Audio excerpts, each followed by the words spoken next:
Barangay LS 97.1. 97.1.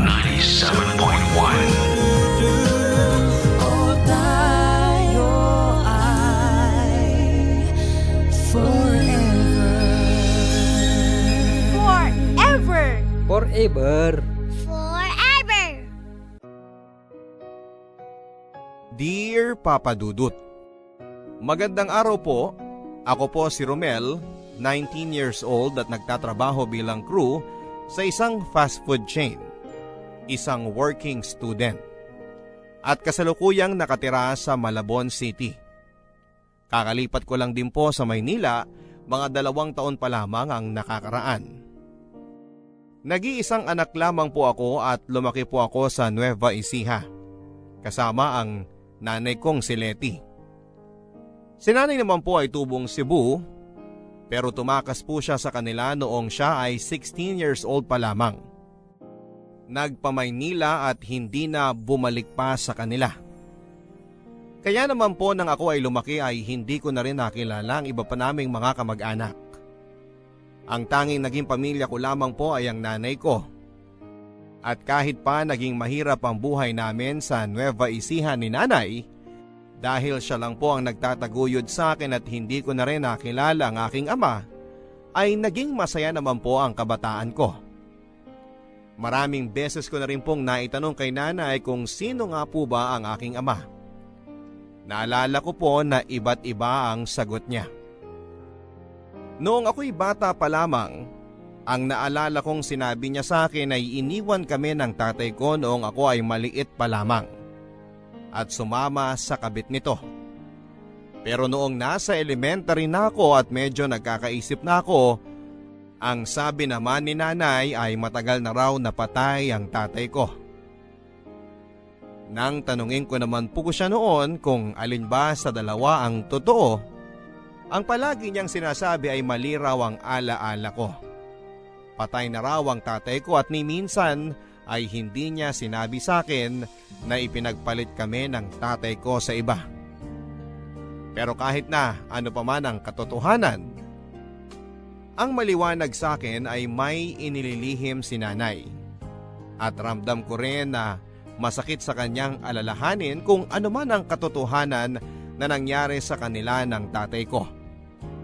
Sa buong pagkabata ko ay hindi ako nakakita ng picture ni tatay o nalaman man lang ang kanyang pangalan.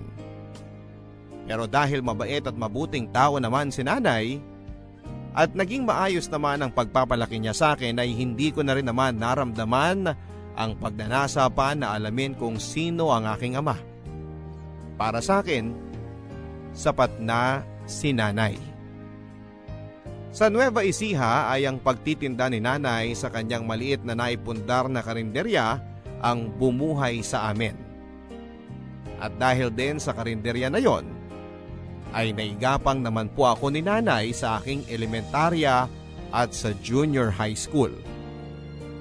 Maayos na nga po sana ang plano kong matapos graduate sa high school, ang mag-aral ng agriculture sa malapit na kolehiyo sa amin, at pagka-graduate ko ay papalaguin ko ay yung maliit na lupa namin at magtatayo din ng isang maliit na agribusiness.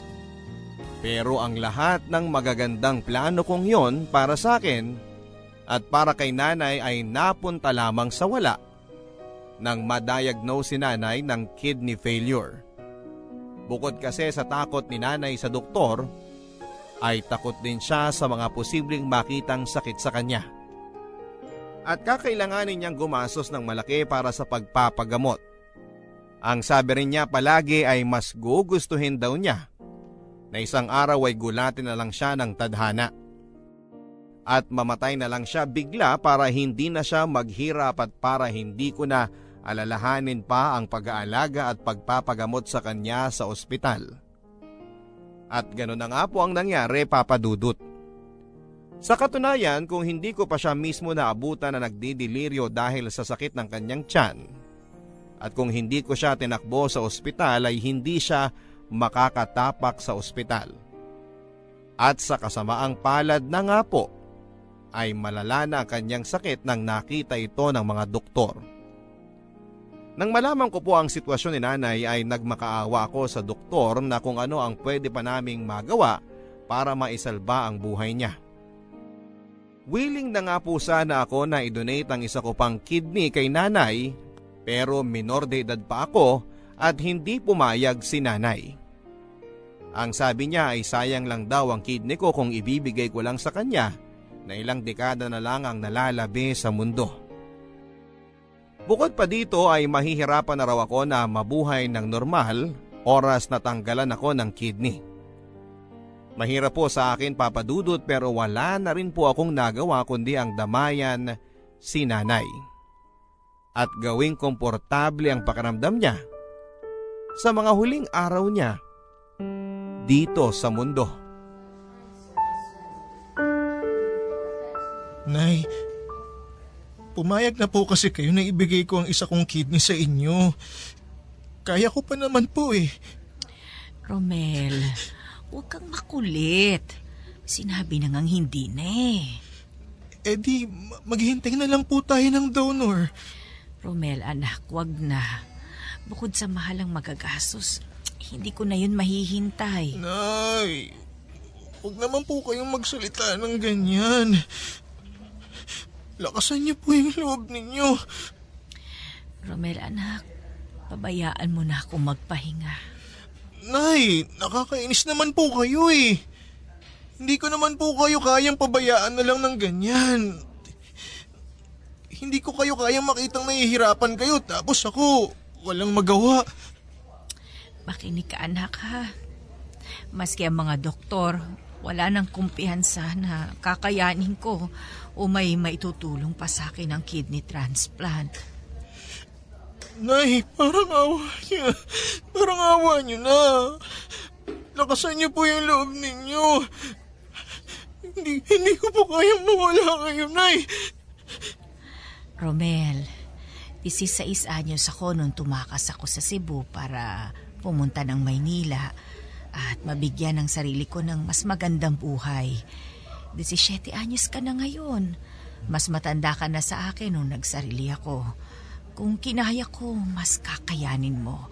Lalo pat dahil sa tingin ko, mas naihanda naman kita na lumaban sa buhay. Hindi kagaya ng mga magulang ko na walang pakialam sa akin. Ay, natatakot po ako. Huwag kang matakot, anak. Palagi lang naman ako naririto. Natatakot po akong mag-isa, Nay. Romel, anak, bago ako pumanaw, sa tingin ko dapat ko nang ipagtapat sa iyo ang katotohanan. Ang katotohanan po na ano, Nay? Ang tungkol sa ama mo. Romel, yung sinasabi ko sa iyo nung batang-bata ka pa tungkol sa tatay mo, iyon ang totoo. Ano ho?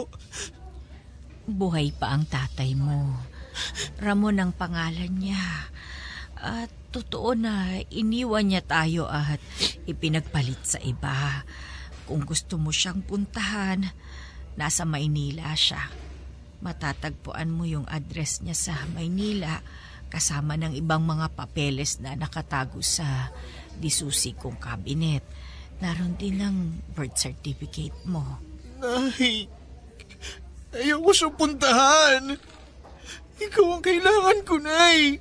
Nay, lukusan mo ang loob mo, Nay. Romel, anak, hindi na ako magtatagal sa mundo. At sigurado akong mauubos ang lahat ng naipundar ko sa pagbabayad lang dito sa ospital. Siguro nga'y mas makakabuti kung puntahan mo ang tatay mo. Singilin mo siya sa utang niya sa'yo. Sa atin. Hayaan mo na suportahan niya ang iyong pagtatapos at pag-aaral sa kolehiyo. Pero ito ang tandaan mo, ha? Huwag kang pupunta sa kanya ng mahina ang loob. Kilala ko ang ugali niya, pati na ang babae at pamilyang pinili niya. At sigurado ako na ano't ano pa man ang mangyari, sila't sila pa rin ang pipiliin niya. Nay, parang awa niya na. Huwag kayo magsalita ng ganyan. Huwag niyo akong habilinan. Huwag niyo akong iwan.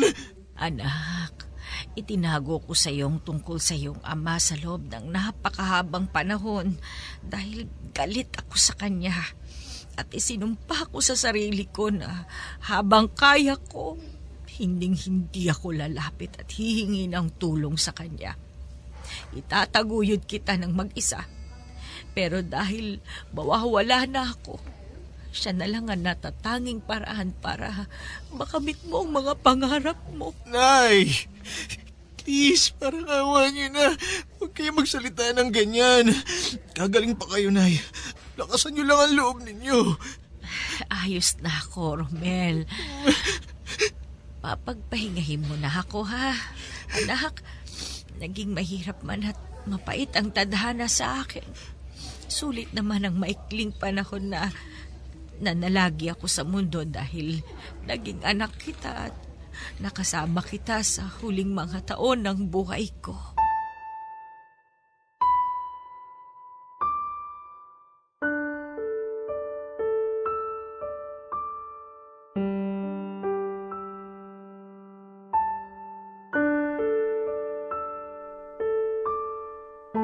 Dahil sa pagpapagamot ni nanay ay napilitan din po akong ibenta ang maliit na lupa namin upang makabayad sa utang sa ospital. At dahil si nanay lang naman po ang nagluluto at nagpapatakbo ng karinderya, ay nabaliwala din ito. Kaya minabuti ko rin po na ibenta ito sa kumare ni nanay. At dahil naibenta ko na rin po ang bahay at ang mga gamit namin at wala na akong materhan sa Nueva Ecija, ang pera na napagbentahan ko ng maliit na karinderya namin ay minabuti ko pong gamitin na lamang para sa aking paglipat sa Maynila. Nang tumulak po ako sa Maynila, Papa Dudod, ay wala akong kabalak-balak na puntahan ng ama ko. Nangupahan po ako sa isang dormitoryo at namasukan sa isang restaurant. Ang balak ko po ay ipagpatuloy ko ang senior high school sa Maynila habang nagtatrabaho sa gabi. Pero sa kasamaang palad ay tinangay ang lahat ng baong kong pera ng isang bed spacer sa dorm na inuupahan ko. Halos mabaliw na ako noon, Papa Dudut. Pero nilaksan ko ang loob ko. Ang palagi ko lang iniisip ay kung kinaya ni nanay na magpamaynila siya ng mag-isa, na walang kakilala at 1,000 lamang ang dalang pera niya, ay kakayanin ko rin ang Maynila. Pero nang tumagal-tagal ay hindi ko na rin po kinaya ang hirap at gastusin. At dito na nga po ako nag-decide na puntahan at magpakilala na sa aking ama. Pero bago ko po yun ginawa ay pinuntahan ko muna ang address ni nanay at nagmasid-masid ako. At dito ko na nga po natuklasan na may kaya pala ang ama ko. Pero sa kasalukuyan ay meron na siyang asawa at 2 teenager na anak. Dito ko rin po nalaman na si nanay ang una niyang nabuntis sapagkat parang ako ang mas nakakatanda doon sa 2 niyang anak na babae. Masakit man po sa akin na makita ang tatay ko na masaya at meron ng pamilya, ay hindi ko rin po maalis sa sarili ko ang magalit sa kanya. Dahil kami ang una pala niyang naging pamilya. At kami kung tutuusin ang mas unang may karapatan sa kanya. Habang ang pamilya niya ay nabubuhay ng marangya, kami ni nanay ay naghihirap sa Nueva Ecija.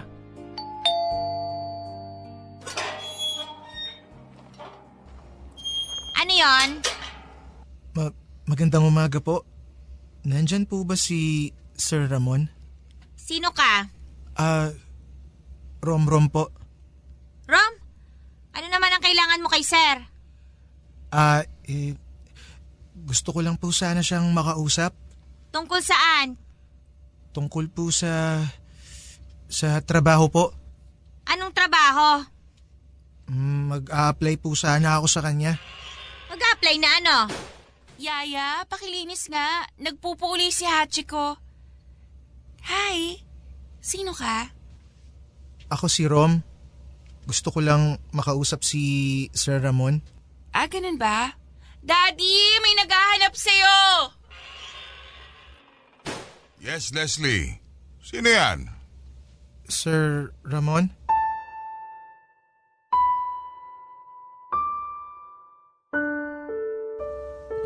Leslie, sige na. Doon ka na muna sa kwarto mo. May pag-uusapan lang kami. Romel ka mo ang pangalan mo? Opo, sir. Patay na po si nanay. Sino ba ang nanay mo? Si Letty po. Leticia. Doon tayo sa labas.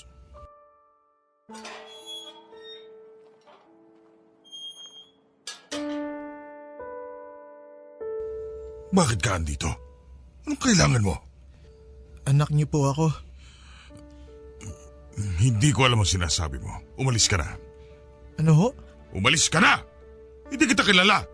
Hindi ko kilala ang nanay mo! Sinungaling! Sinungaling kayo! Ito ang birth certificate ko. Nakasulat ang pangalan ninyo. Ito naman ang marriage certificate ninyo ni nanay. Kasal kayo sa West. At hindi ko alam kung paano kayo nakabuo ng bagong pamilya, ganong kasal naman kayo sa iba. Shh! Hinaan mo ang boses mo. Sige. Mag-usap tayo. Pero wag dito.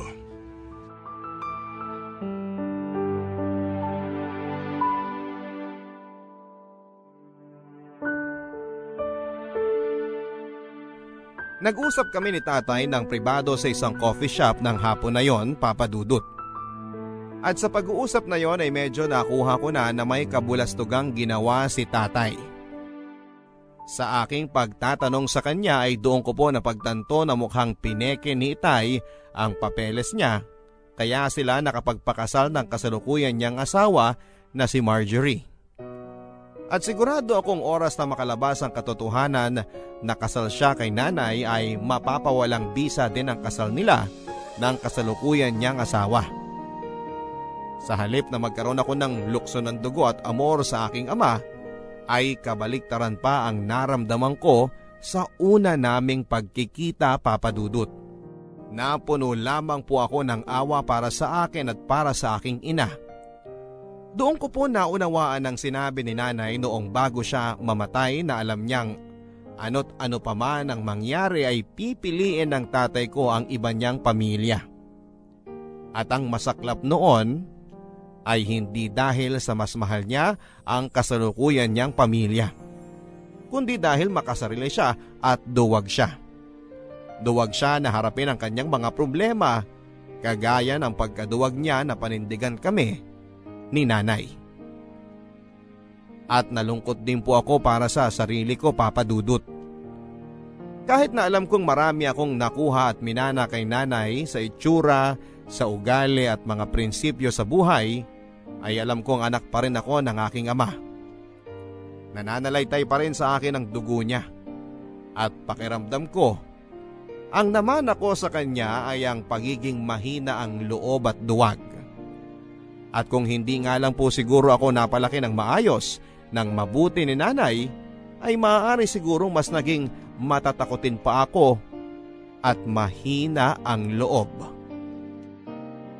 Sa pag-uusap din po namin yon ni tatay, doon ko nalaman ang tunay na nangyari sa kanila ni nanay.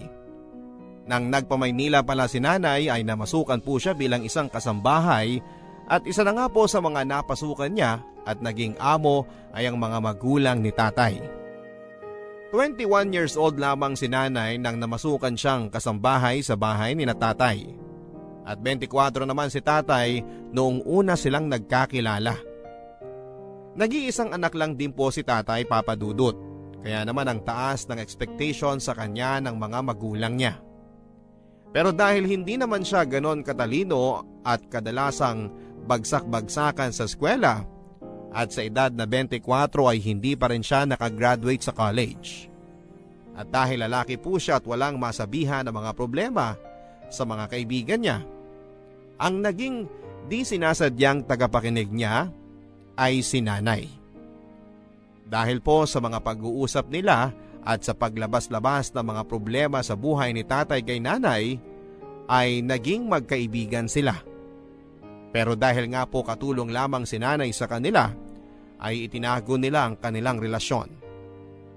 At nang nabuntis na nga po ni tatay si nanay, ay nagpasya po sila na magtanan bago pa man maging kapansin-pansin ang pagbubuntis ni nanay sa mga magulang ni tatay. At nang nagtanan sila, ay agad din silang nagpakasal sa West. Pero wala pang ilang buwan matapos akong iluwal ni nanay ay nagtalo na po sila ni tatay sa hirap ng buhay. Parehong doktor ang mga magulang ni tatay kaya alam kong ni minsan ay hindi siya nakaranas ng magutom at mahirapan. Kaya rin siguro wala pang kalahating taon nang magtanan sila ni nanay ay bumalik si tatay sa mga magulang niya. Humingi ng tawad at kinalimutan ng may iniwan siyang asawa at anak. At dahil ma-pride at hustong nasaktan po si nanay dahil sa ginawa ni tatay, ay pinilit na rin po niyang burahin ang alaala nito sa kanya at sa aking isipan. At tama lang naman po siguro yung ginawa ni nanay. Dahil pagkabalik ni tatay sa Maynila, ay nagkaroon na kaagad ito ng girlfriend, si Marjorie. Nabuntis pa niya kaagad at eto na nga si Leslie, ang aking half-sister. Marjorie, girls, meron ako ipapakilala sa inyo. Hey! Ikaw si Ram, di ba? Andito ka lang nung isang araw Romel. Oh, sorry. My bad. Romel pala? Si Romel pala, scholar ko siya. Romel, si Marjorie asawa ko. Si Leslie panganay ko at si Tricia yung bunso. Taga Nueva Ecija si Romel. Scholar ko siya. Dito niya na tatapusin ang high school at college niya sa Manila. Oh! I did not know that you had a scholar. Hindi ko lang sinasabi sa inyo pero may mga scholar ako. Marami akong charity work. Hindi ko lang sinasabi sa inyo. Kasi di ba parang pangit din naman na ipinapangalandakan ko yung mga tinutulungan ko, hindi ba? Wow, talaga, Han? That's nice. Actually, tama naman yan kasi ang dami na rin nating blessings. It's nice to give back.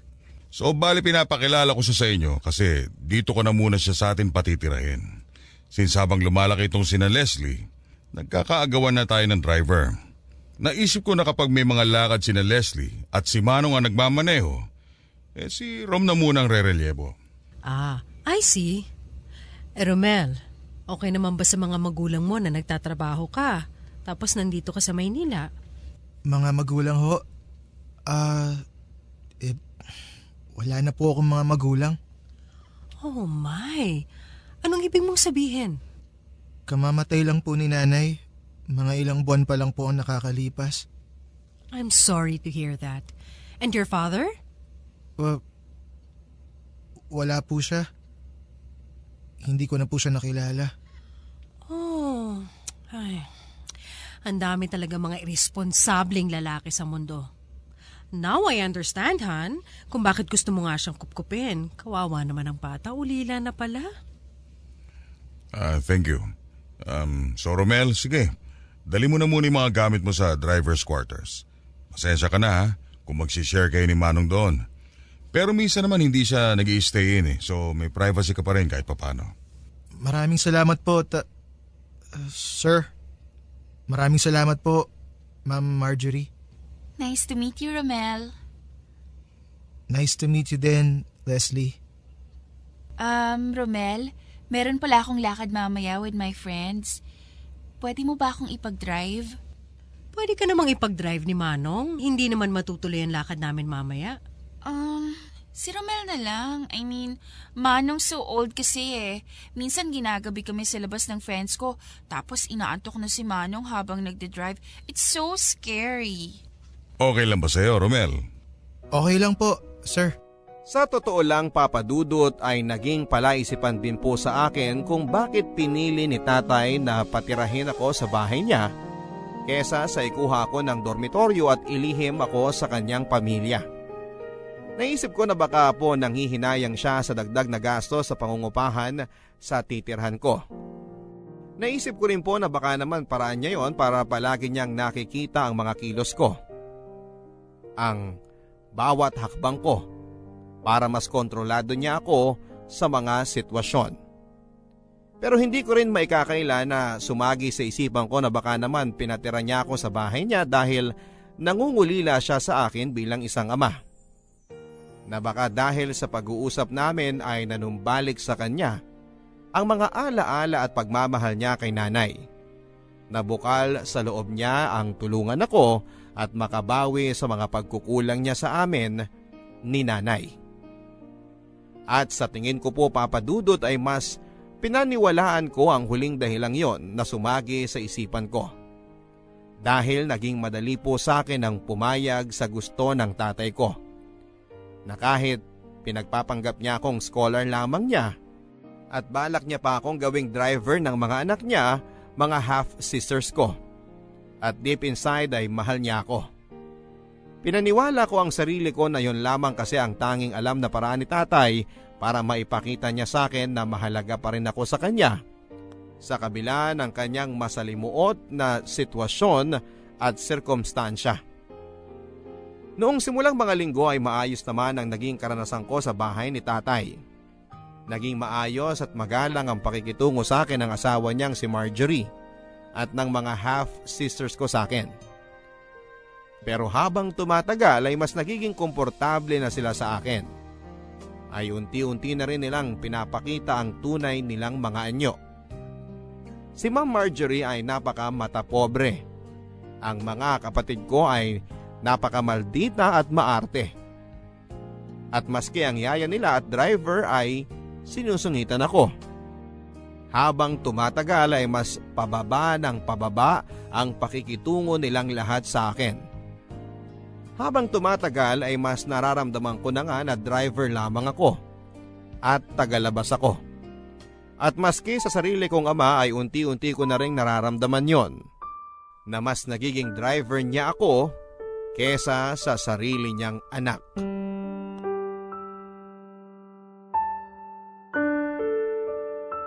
Oy, Ramel! Ikaw na nga maglabas niyang basura. May ginagawa ako dito. Sige po. Romel! Shh!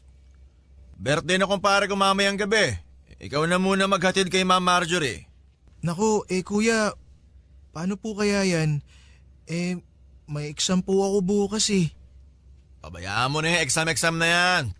Tandaan mo, ang prioridad mo ay yung kapakanan ng mga anak ni na Ma'am at Sir. Dahil kung di naman sa mga magulang nila, hindi ka rin naman makakapag-aral. Sige po, ako na po ang bahala. Yan, ganyan dapat. Oy, Ramel! Ano ba naman yan? Nakaalis na yung truck ng basura. Hindi mo pa nailalabas yung mga basura dito. Romel, sumama ka pala sa akin mamaya dahil may event kami sa sports club. Ipagdadrive ko po kayo, ma'am? Oo, ipagdadrive mo ako tapos umalalay ka na rin sa akin. O nga pala, magbihis ka ng maayos ha? Paano pong maayos na bihis? Basta ayoko nang naka-shorts o tsinelas lang. Nakita mo yung mga alalay ng mga amiga ko doon sa sports club, hindi ba? Mga mukhang mga mababangong lahat at nasusweldohan ng tama. Dapat ganun ka rin. Napahiya na ako sa iyo nung nakaraan eh. Sige po, Ma'am Marjorie.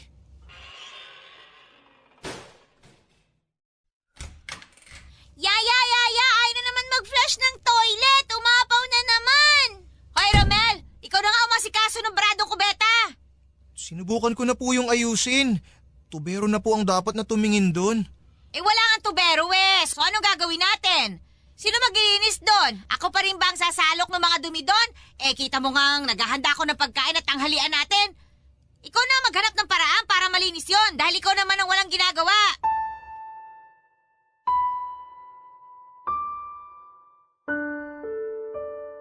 Dahil ako ang pinakabata at may pinakamalaking utang na loob sa bahay na yon, ay ako rin po ang naging pinakamababang ranggo sa kanilang lahat. Maski ang kasambahay nila at driver nila tatay ay ako pa rin ang inuutusan. At may mga pagkakataon din po papadudot na maski ako ay nakakalimutan ko na rin na anak nga pala ako ng tatay ko. Maski ako Ang tingin ko minsan sa sarili ko ay katulong, driver at alipin nilang lahat. At dahil karamihan ng oras ko ay kinakain na nga rin po sa mga kakasunod sa mga samut-saring utos ng lahat ng tao sa bahay na yon, ay napabayaan ko na rin po ang aking pag-aaral. Ang dati kong mga matataas na grado noong ako ay nag-aaral pa sa Nueva Ecija ay biglang naging pulos pasang-awa na lamang. Hindi ko alam kung sa paanong himala ng Diyos pero naitawid ko rin naman po ang senior high school, Papa Dudut. At nakagraduate naman ako. At pagkatapos po noon ay nakapag-enroll na rin po ako sa kursong agriculture sa isang kolehiyo. Sa punto pong yon ay sa aking buong akala ay tama nga po si nanay sa sinabi niya sa akin. Unti-unti na nga pong nakakamit ang mga pangarap ko sa tulong ng ama ko. Pero ilang buwan pa lamang matapos kong pumasok sa first year college ay dumating na ang panibagong dagok sa aking buhay. Simula pa lang noong una naming pagkikita ay naging kakaiba na ang pakikitungo sa akin ni Leslie. At sa 2 taong pamamalagi namin sa iisang bahay ay lumakas nga ang pakiramdam ko na crush niya ako. Ilang na ilang po ako, Papa Dudut, dahil alam ko na magkapatid kami sa ama. At alam ko rin naman na kung ano man yung nararamdaman niya sa akin ay bunga lamang ng lukso ng dugo. Sa katunayan po niyan ay kung may bagay man siguro na pinakasumubok sa akin ay ang pagbubunyag sa kasalukuyang pamilya ng tatay ko ng tungkol sa amin ni nanay. At yung pagka-crush sa akin ni Leslie na habang tumatagal ay parang palala po ng palala. Noong una ay akala ko ay lilipas din ang pagka-crush sa akin ni Leslie. Ang akala ko ay kapag mas marami pa siyang nakilalang lalaki habang siya ay tumatanda, ay lilipas na rin yung kung ano man yung nararamdaman niya sa akin. Pero habang tumatagal ay mas nagiging obvious si Leslie. At umabot na nga sa puntong halos lantaran na niyang sabihin sa akin na may gusto siya sa akin. Sa kabila naman po ng paglala ng kanyang mga ginagawa ay nananatili pa rin itong lihim sa ibang mga tao sa bahay. Kung may nakakapansin man po nito ay sa tingin ko ay si Trisha lamang dahil kaming 3 lang naman ang kadalasang nagkakasabay sa sasakyan kapag ako ay nagdadrive sa kanila sa eskwelahan at sa mga lakad nila. At sina Ma'am Marjorie, Tatay, Manong at Manang ay alam kong hindi rin naman po ito napapansin. Dahil kung wala naman silang ipag-uutos o kailangan sa akin ay halos invisible lang naman ako sa kanilang mga paningin. Gayon pa man ay naging kampante pa ako na kahit na anong mangyari ay hindi rin naman po lalampas sa linya si Leslie. Driver at katulong lang ang tingin nilang lahat sa akin. At sigurado po akong hindi naman gagawa pa ng kahit na anong bagay si Leslie bukod sa pagpapakyut sa akin. Dahil hindi rin naman niya gugustuhin na makipagrelasyon sa isang driver na mas mababang uri sa kanya. At ikakapahiya niya sa kanyang mga kaibigan at mga kakilala. Rom, dito na ako sa harap uupo ha. Nahihilo kasi talaga ako kapag sa likod ako umuupo eh. Okay lang? Sige. Sasakyan niyo naman to eh. Nakakatawa ka talaga. Nagpagupit ka pala, no? Mas bagay sa'yo yan. Mas lumalabas yung pagkakahawig mo kay Ken-chan. Ganon? Salamat. Oo, crush ko nga yun eh.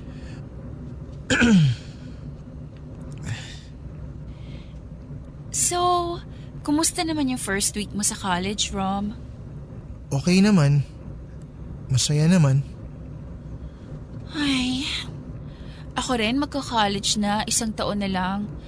Pero hindi ko pa rin alam kung anong course yung kukunin ko. Bakit? Ayaw mo ba ng political science? Di ba yun ang pinakukuha sa'yo ng mami mo? Political science, tapos law school. Mukha bang gusto kong maging abogado? Ano bang gusto mo na gawin na pangmatagalan, yung kahit na hindi ka bayaran, gagawin mo pa rin dahil gusto mo yung ginagawa mo? Hindi ko alam eh. Parang gusto ko lang maging housewife. Ang bata mo pa para maging housewife? 18 na ako, no? Si Juliet nga 13 years old lang nung itinana ni Romeo. Tingnan mo naman kung anong nangyari sa kanilang dalawa. Alam mo, dapat maging comedian ka eh. Siguro ang saya-saya niyo palagi ng girlfriend mo. May girlfriend ka na ba, Rom? Wala pa. May nililigawan ka na? Wala pa rin. Ha? Bakit naman? Crush, siguro naman meron. Oo. Siyempre. Sinong crush mo? Si Julian San Jose. Hindi artista, yung normal na tao. May kaklase ako na cute. Ayun. Anong itsura niya? Ayun nga. Hawig niya si Julian San Jose. Paikot-ikot lang eh. Alam mo, ang sabi nila, hawig ko rin daw si Julian. Huh? Ang layo ah. Puisit ka?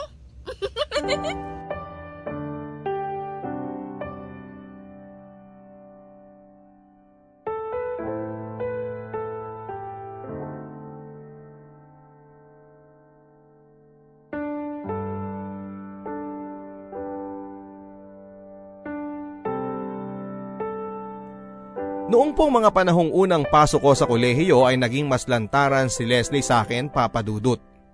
Madalas na kapag wala si Trisha ay doon na po siya umuupo sa harapan ng kotse. Katabi ko sa driver's seat. At noong tumatagal pa ay maski kay Trisha ay hindi na rin siya nag-iingat. Sa harapan pa rin po siya umuupo, katabi ko. At kapag pinagdadrive ko siya o kapag magkasama kami ay madalas na napupunta po ang usapan namin tungkol sa love life. Nakadalasan nga po ay nauuwi na po sa pagtatanong niya tungkol sa personal kong buhay. Kung ano po yung mga gusto ko sa babae at kung sino-sino na nga po ang mga naging girlfriend ko. At kahit na isang tanong, isang sagot lang po ang ibinibigay ko kay Leslie ay hindi po siya naaapektuhan dito.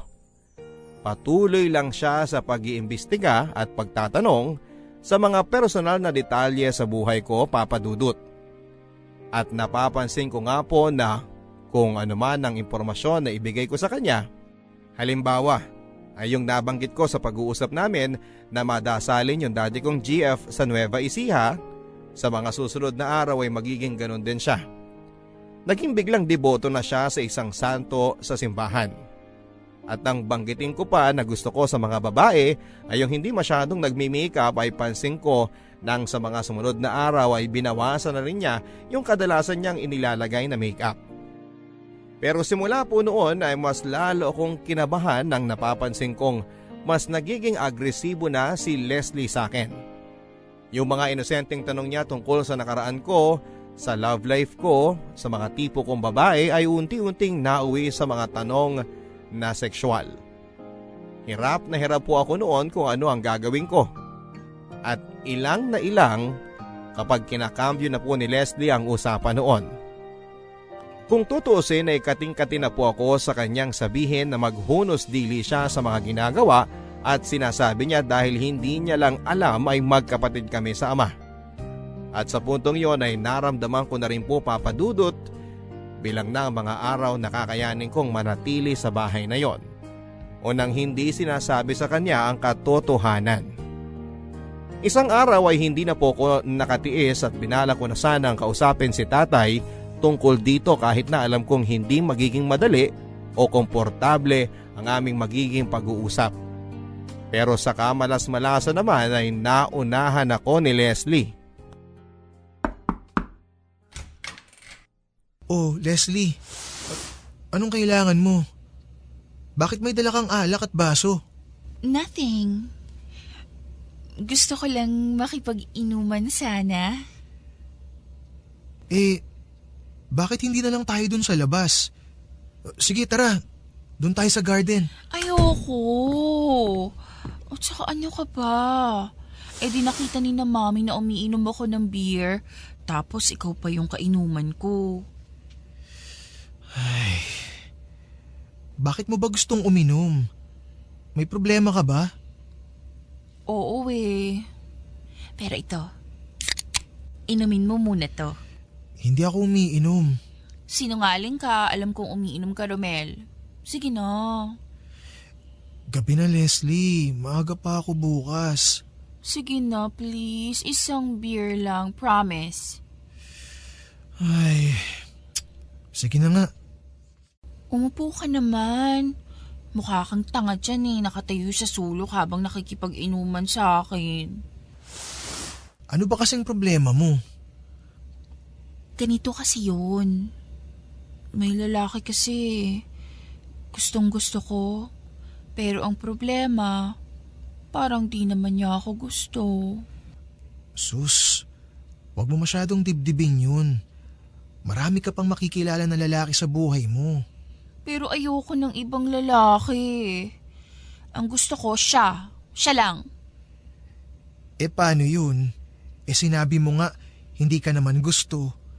Hindi mo naman pwedeng puwersahin yung tao na magustuhan ka. Ano bang problema sa akin, Romel?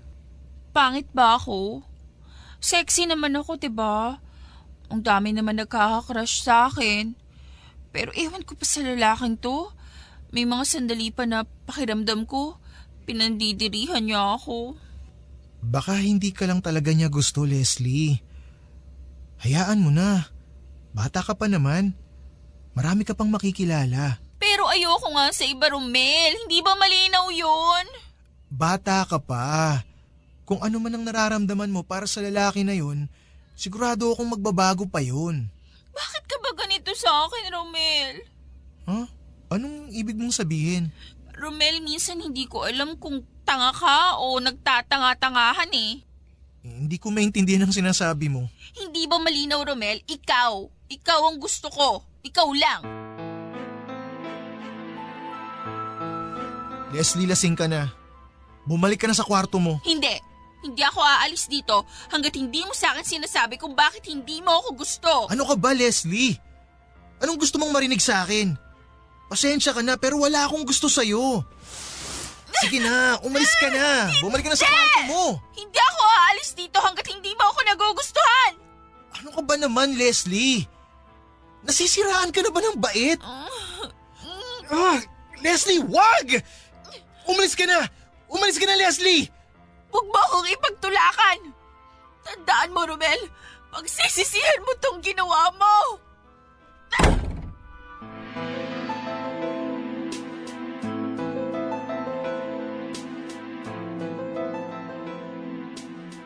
Kinabukasan matapos po ng insidenteng yon ay pinalabas ni Leslie na ninakawan ko siya ng cellphone nang iniwan niya ang bag niya sa sasakyan. Kinumpronta po ako ni Ma'am Marjorie at syempre tinanggi ko ang ibinibintang sa akin ni Leslie.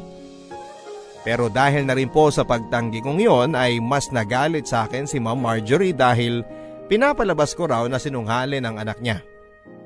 Bakit naman daw sasabihin ng anak niya yon? Ano raw ang mapapala ni Leslie sa pag-frame up sa akin na nagnakaw ako? Ano naman daw ang mapapala ni Leslie sa akin? Gayong driver lamang ako at mahirap lamang ako. Maski sina Manong at Manang ay nagbitiw na rin ng masasakit na salita sa akin. Wala daw akong utang na loob.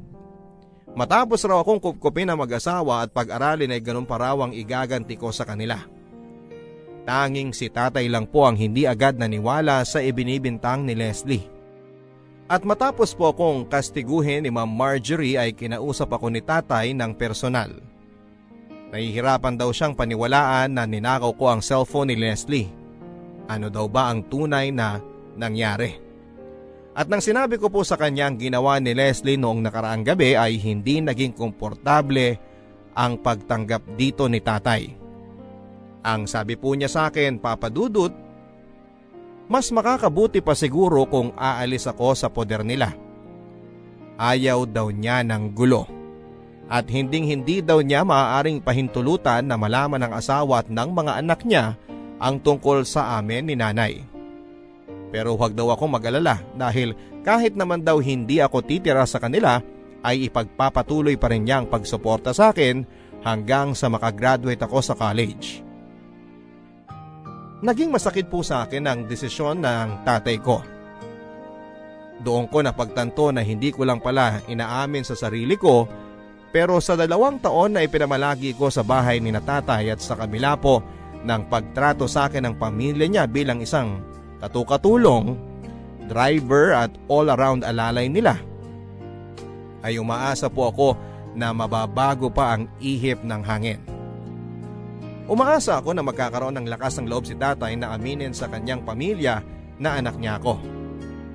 At dahil doon ay magiging bukas na rin sila sa akin. At tatanggapin din nila ako. At ang lahat ay mauuwi sa isang maligayang pagtatapos. At magiging isa kaming isang malaki at masayang pamilya. Pero dahil sa nangyari ay doon ko rin napatunayan na ang tagal ko na rin po palang umaasa at niloloko ko ang sarili ko. Dahil husto ang galit sa akin ni Ma'am Marjorie dahil sa ibinintang na pagnanakaw sa akin ni Leslie, ay ibinalak po nito na ipadampot ako sa pulis. At nang marinig naman po ito ni Leslie ay naramdaman ko ang takot sa kanyang mga mata. Malinaw na hindi rin po niya inaasahan na hahantong sa ganoon ang pag-frame up niya sa akin.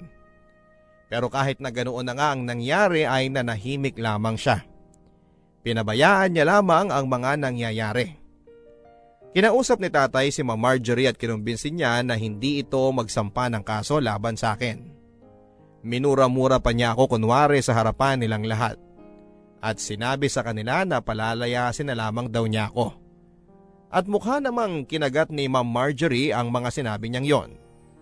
Dahil matapos ang palabas na ito ni tatay, ay kumalma na ang asawa niya at sinabihan ako na magpasalamat daw ako at mga mabubuti silang tao. Kaya bibigyan nila ako ng pagkakataon na baguhin ang buhay ko. Pero sa totoo lang papadudot ay kahit na masakit po ang mga binitawang salita sa akin ni Ma'am Marjorie ay walang katumbas ito sa sakit na naramdaman ko nang marinig ko ang mga mura na lumabas sa bibig ng tatay ko. Lalo na't alam ko na gawa-gawa lamang niya yon para itago sa kasalukuyan niyang pamilya ang katotohanan. Doon ko po napagtanto kung gaano kaduwag ang ama ko at kung gaano kami kawalang halaga ni nanay sa kanya. At kahit na matagal ko na rin naman pong alam na mas matimbang sa tatay ko ang kasalukuyan niyang pamilya kaysa sa amin ni nanay, ang marinig po ang mga salitang yon na lumabas galing mismo sa kanyang bibig at ang sabihin ng harap-harapan ang mga iyon ng walang pakundangan sa mararamdaman ko. Pakiramdam ko ay sinaksak na rin po ako ng sarili kong ama. Habang ako'y nag-aal sa balutan ay bigla pong may kumatok sa pintuan ng aking kwarto. Ipinatawag ako ni Ma'am Marjorie. At nang pumunta po ako sa sala ng bahay ay andon silang lahat at parang nagbago ang ihip ng hangin. Ang unang nagsalita ay si tatay at humingi po siya ng tawad sa akin dahil na misplace lang daw pala ni Leslie ang kanyang cellphone. At matapos po niyang magsalita ay nagsunura na ang iba pang miyembro ng pamilya. Maski sina Manong at Manang ay humingi din po ng tawad. Nagmakaawa si Leslie na patawarin ko raw siya. Hindi naman daw niya sinasadyang nangyari at napakasama daw sa pakiramdam niya ang mapagbintangan ako. Nagmamakaawa din po siya na wag na akong umalis. Pero sa puntong yon ay nag-give up na po ako sa tatay ko. Ayaw ko na ring makasama pa ang pamilya niya at mas lalong hindi ko ipagsisiksikan ang sarili ko sa bahay nila.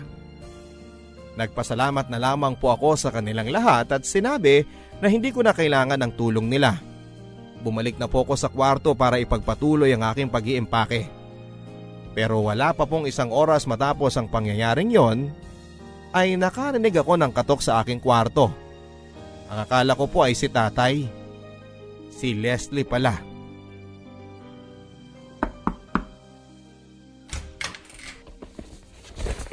Leslie, anong ginagawa mo rito? Romel, please. Parang awa mo na. Patawarin mo na ako sa nagawa ko. Sinabi ko naman na sa inyong lahat kanina. Napatawad ko na kayo. Kasama ka na dun. Bakit kailangan mo pang umalis?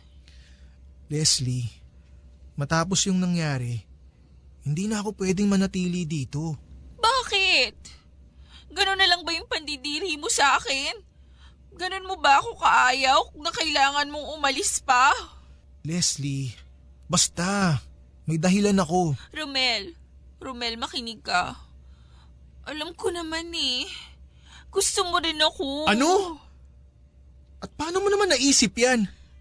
Kasi mabait ka sa akin. At saka minsan nahuhuli kita, nakatingin ka sa akin. At alam ko na ang tingin na yon, hindi lang pang kaibigan o amo. Tingin yun ng taong may pakialam. Ng taong may nararamdaman. Leslie, minsan sa buhay ng tao, nakakakita tayo ng mga bagay na kahit wala naman, akala natin meron. At pinagpipilitan pa natin na meron talaga. Dahil ang mismong pagkatao natin ay ang may pagkukulang. Hindi ko maintindihan ang sinasabi mo. Ang alam ko lang, sigurado ako sa nararamdaman ko. Leslie, parang awa mo na. Pabayaan mo na ako. Kakalimutan ko na lang yung ginawa mo. At lahat ng nangyari. Okay? Hindi ko kaya, Romel. Please, parang awa mo na. Huwag kang umalis. Hindi ko kaya na wala ako. Leslie, ano ba? Pakiusap naman. Romel, okay lang naman sa akin kahit driver ka lang. Kahit na mahirap ka lang at hindi tayo magkalibel. Ano? Leslie, anong bahagi ba ng hindi? Wala akong gusto sa'yo ang hindi mo maintindihan. Alam mo, kung tutusin dapat nga magpasalamat ka eh. Dahil kahit na driver ka lang at ganyan ka, nagustuhan kita. Na ikaw ang pinipili ko. Ang daming iba dyan, nagkakandara pa sa akin, pero ikaw na dugyot at probinsyanong nagustuhan ko. Ang kapal ng mukha mong basti din ako. Leslie, pakiusap naman oh. Kinikilabutan ako sa mga lumalabas sa bibig mo. Padaanin mo na nga ako. Hindi! Hindi ako aalis dito hanggat hindi mo ako hinahalikan. Ha? Doon natin malalaman kung wala ka talagang gusto sa akin. Sira na ba yung ulo mo? Tumabi ka na kasi! Hindi nga eh. Layon mo nga ako! Nakakadiri ka!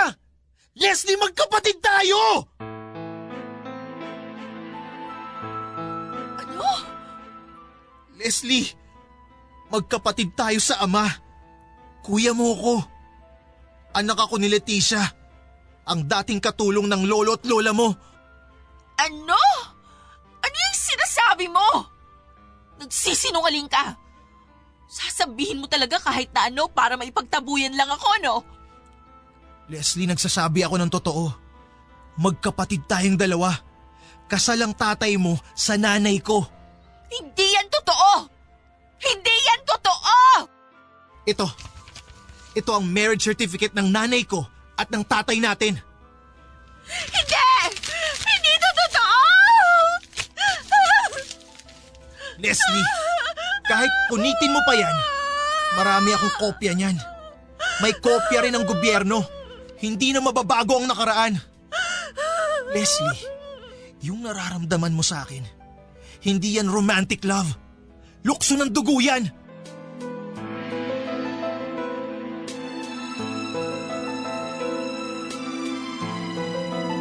At kahit na awang-awa ako kay Leslie ay pinabayaan ko siya na umiyak lang doon nang umiyak sa aking kwarto at iniwan ko siya sa ganong estado. Umalis po ako nang hindi na nagpaalam pa sa iba. At wala na rin po akong balak pang kontakin ang kahit na sino sa kanila maski ang ama ko. Dahil alam kong sa pagsisiwalat ko ng katotohanan na yon, kay Leslie ay malamang napuputok yon at makakarating sa kanyang mga magulang. Lumipat po ako sa ibang syudad at doon na nga po ako napunta sa isang maliit na kwartong inuupahan ko sa Malabon. Mula sa mga baon-baon na ibinigay sa akin ni tatay sa loob ng 2 taon ay nakaipon din naman po ako ng sapat na pera na sa tansya ko ay pupwedeng makasuporta sa akin sa aking mga basic na pangangailangan sa loob ng 6 na buwan. At dahil alam kong sa susunod na semester ay malamang ay hindi ako susuportahan ng tatay ko, ay nag-apply na rin po kaagad ako ng trabaho sa isang fast food chain para makapagsimula ng mag-ipon. At doon ko na nga lang po napansin na ilang linggo na pala ang lumipas pero wala pa ako nababalitaan na konsekwensya ng ginawa kong pagbubunyag ng pagkatao ko kay Leslie. At nang ang mga linggo ay lumipas sa mga buwan ay naisip ko na maaaring dalawa ang kinahinatnan ng pangyayaring yon. Na maaaring inilihim ni Leslie ang sinabi ko sa kanya o kung hindi man ay maaari din naman na kinumpronta niya ang aming ama at nagkagulo na ang buong pamilya. At minabuti na lamang ng tatay ko na hindi ako balikan sa pangyayari. Pero isang araw ay nagulat na lamang ako nang may biglang kumatok sa pintuan ng inuupahan kong kwarto. At doon ko po nalaman kung ano ang nangyari matapos akong umalis ng bahay ni na tatay. Hayop ka! Natuntunding kitang animal ka! Iwan niyo ako! Sinira mo buhay namin! Sinira mo buhay ko, hayop ka! Sir! Ano kaguluhan to? Tulungan niyo ako! Halika kayo rito! Itiwan niyo ako! Tama na! Tama na! Alam mo ba kung nasa si Leslie ngayon? Nasa psychiatric ward siya! Sinubukan niya magpakamatay! At hindi pa namin malalaman ang tunay na dahilan kung bakit siya nagtaka magpakamatay kung hindi kami kinausap ng psychiatrist niya! Bakit ba kasi hindi ka nalang nanahimik, Romel? Ano pumasok sa kapiranggot mong utak at sinabi mo sa kanya yun? Dahil gusto kong halain ang anak mo! Ng mismong kapatid ko! Pero may maayos na paraan ng pagsasabi ah! Bakit kailangan ganon? Ewan ko! Siguro dahil sa mga oras na yun, inuna ko naman yung sarili ko! Dahil doon ko na-realize na kahit ano pa ang mangyari, ang mismong ama ko, hindi ako unahing isipin! Hindi niya ako pipiliin! Ang sarili ko na lang ang pwedeng maging kakampi ko! Bakit? Ano pa ba gusto mo? Pinatuloy kita sa sarili kong bahay! Pinag-aral, binihisan! Kahit na maayos sa tahimik na ang buhay ko, pinapasok pa rin kita doon! At tinanggap pa rin kita kahit na pwede na makitang talikuran! Ang kapal din talaga ng pagmumukha mo, no? Sir Ramon, ipapaalala ko lang sa inyo na kami ng nanay ko ang una mong pamilya. Siya ang una mong minahal, pinakasalan at pinasa! At ako ang una mong anak! Ako ang panganay mo! Tapos magsasalita mo ako ng ganyan ang kapal ng mukha mo! At wag niyo sa akin isumbat na para bang utang na loob ko na tinanggap niyo ako sa pamamahay ninyo! Na dapat ipagpasalamat ko pa na itinrato niyo ako at ng pamilya niyo na driver imbes na kadugo! 17 taon niyo kami pinabayaan ni nanay! At yung pagpunta ko sa inyo, naniningil lang ako sa obligasyon niyo sa akin! Asal dugyot ka talaga! Alam mo ba kung anong ginawa mo sa aming mag-asawa? Wala akong pakialam! Hayop ka talaga! Dahil sa'yo, naipaghiwalay sa akin si Marjorie! Winasak mo ang pamilya ko! Wala akong mayaharap sa mga tao! Silang lahat, mga kamag-anak ko, mga kaibigan ko, mga kasama ko sa negosyo, alam nilang nagkaanak ako sa isang katulong! Hayop ka, Romel! Winasak mo ako! Sinira mo ang buhay ko! Tama lang yan sa'yo! Karma ang tawag dyan, tay! At least ngayon, quits na tayong dalawa! Dahil sa pagiging makasarili mo at mahiya mo! Matagal mo na winasak ang buhay namin ng nanay ko! Hayop ka! Papatayin kita! Tama na ho! Berting! Tumawag ka ng barangay!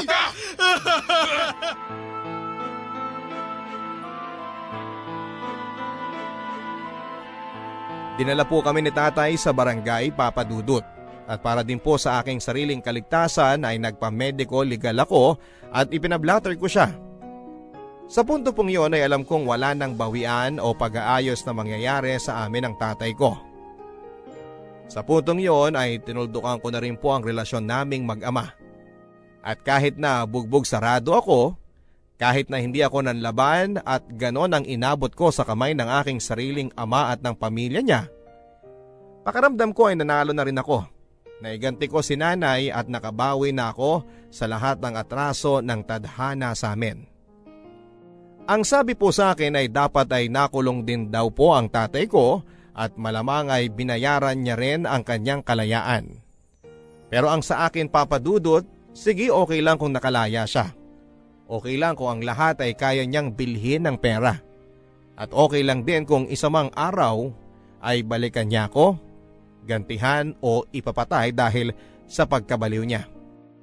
Okay lang sa akin. Dahil alam kong dahil sa mga nangyaring ito at kinahinatnan niya, ako na ang panalo. Wala na akong takot sa dibdib at hindi na ako duwag kagaya ng tatay ko. Nakawala na ako sa pagiging anak ng tatay ko. Pero aaminin ko sa inyo, Papa Dudut, habang tumatagal na humuhupa na ang galit sa aking puso, paminsan-minsan ay naiisip at naaawa din ako sa sinapit ni tatay pati ng kanyang pamilya. Lalong-lalo na si Leslie. Oo, naging malupit nga sila sa akin. Naging matapobre sila. Pero alam ko namang naging ganon lang sila dahil may mga naging pagkukulang din siguro ang mga magulang nila sa pagpapalaki sa kanila. Mga biktima lang din sila ng sirkumstansya. At ang pinakamatinding trahedya sa kanila ay kahit na siguro ano pang dagok ang abutin nila sa buhay ay hindi sila matututo ng mga dapat nilang malaman. At habang buhay na silang magiging ganon kababaw, kakitid ang utak, makasarili at mananatiling ignorante sa realidad ng mundo at sa mga sarili nilang kondisyon hanggang sila ay mamatay. Sa ngayon po, Papa Dudut, ay pinagbubuti ko na lang po ang aking pag-aaral at pagtatrabaho. Mahirap, pero matapos po ang lahat ng dinanas ko, alam kong kakayanin ko. Hindi man po ako nasuportahan at nakitang nakapagtapos ng kolehiyo ni nanay. At kahit na wala na akong suporta sa aking ama, ay hindi ko po yun pinoproblema. Dahil ako na mismo ang tutupad sa aking mga sariling pangarap. Total, mag-isa na lamang ako at wala nang ibang makakapitan kundi ang Diyos at ang sarili ko. At sana po, Papa Dudut, ay kahit papaano ay meron akong na-touch na mga nakikinig po sa inyo. At sana po ay nakapagbigay ako ng konting lakas at inspirasyon lalo na doon sa mga ulila na. At doon sa mga nagsisimula pa lamang lumaban sa buhay ng mag-isa. Ang inyong kapuso at kakampi, Romel. Forever. Barangay Love Stories.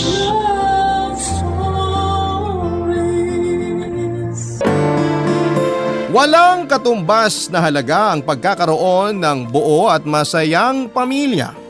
Sila ang ating matatakbuhan sa oras ng pangangailangan. Ikaw, kabarangay, kaya mo bang paulit-ulit na magpatawad para sa iyong pamilya? Dear Papa Dudut, salamat po at napili po ninyong ibahagi ang kwento na akin pong ibabahagi sa inyo ngayong araw. Araw-araw po kaming nakikinig sa Barangay Love Stories dito sa bahay sa pamamagitan ng online live streaming.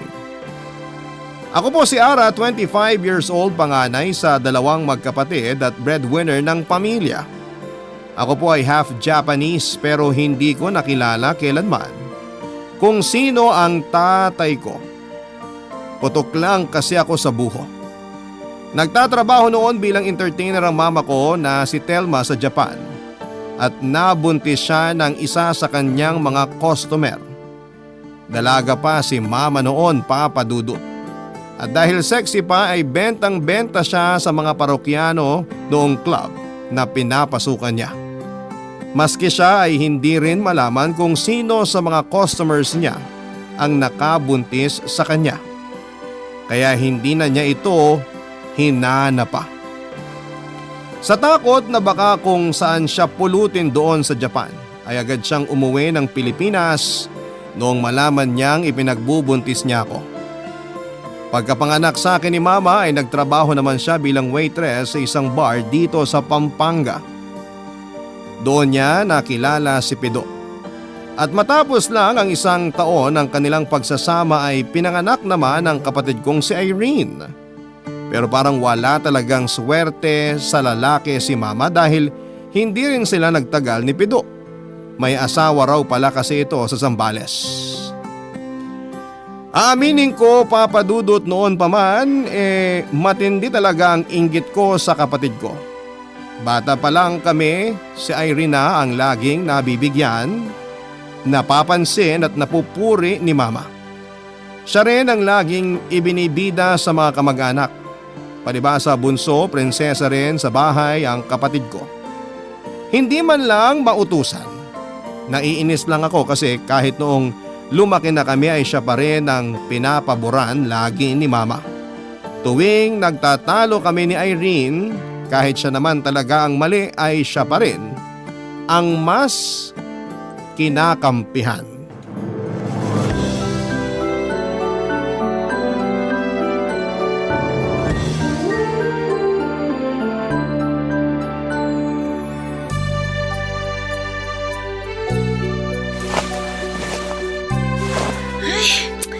Nasaan ba yun?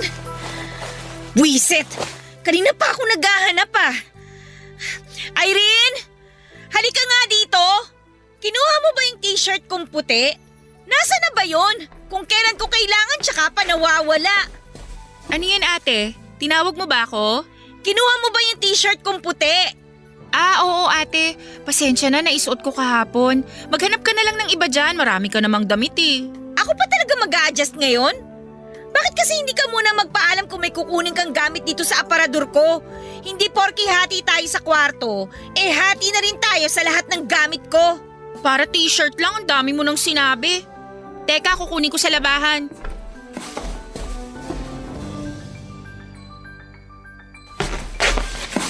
Oh, heto. Laban mo muna tapos isaksak mo sa baga mo. Ano bang nangyayari dito at sigawan kayo ng sigawan? Nagluluto ako nambubulahaw kayo.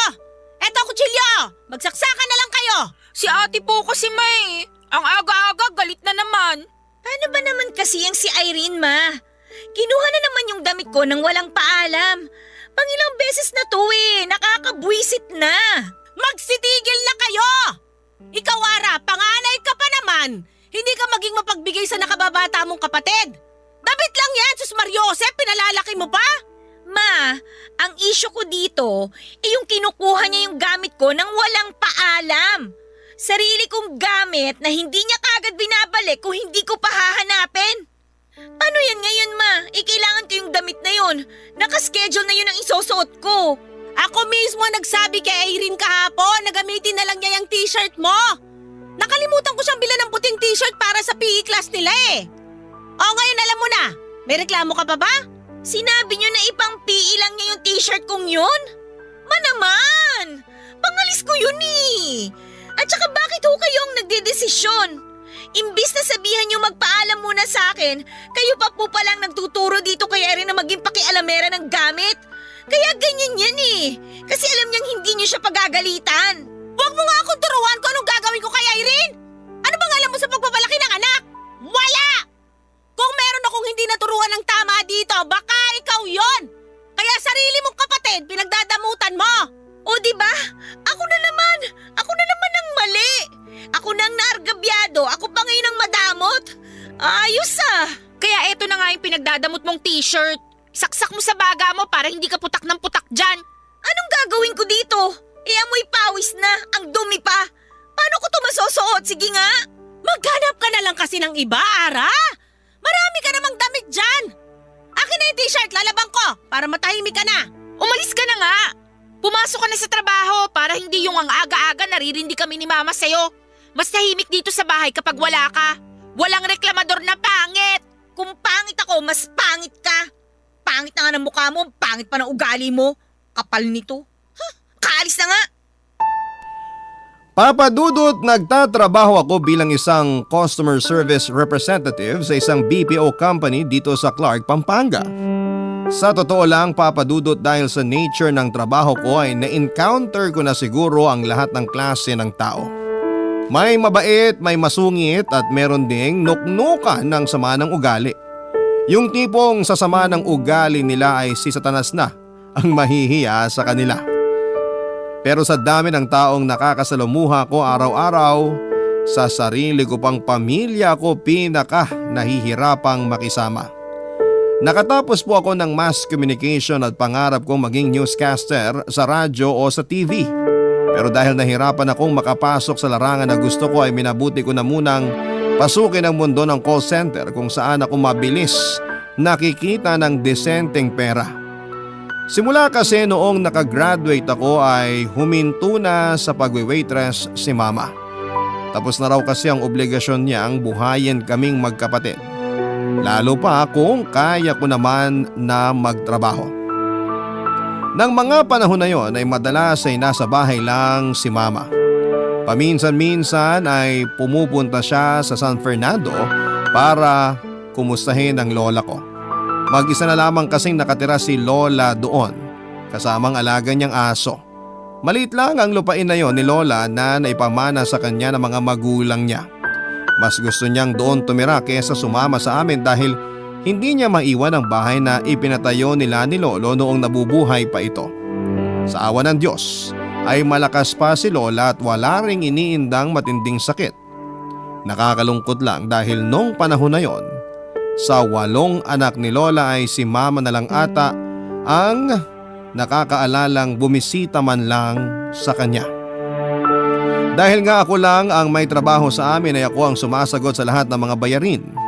Libre naman ang tuition ni Irene dahil may full scholarship siya sa pinapasukan niyang State University. Baon sa eskwela, pambayad sa miscellaneous fees at extra money para sa assignment at project lang ang ibinibigay kong allowance sa kanya. Ang laking tipid din na hindi kami nangungupahan.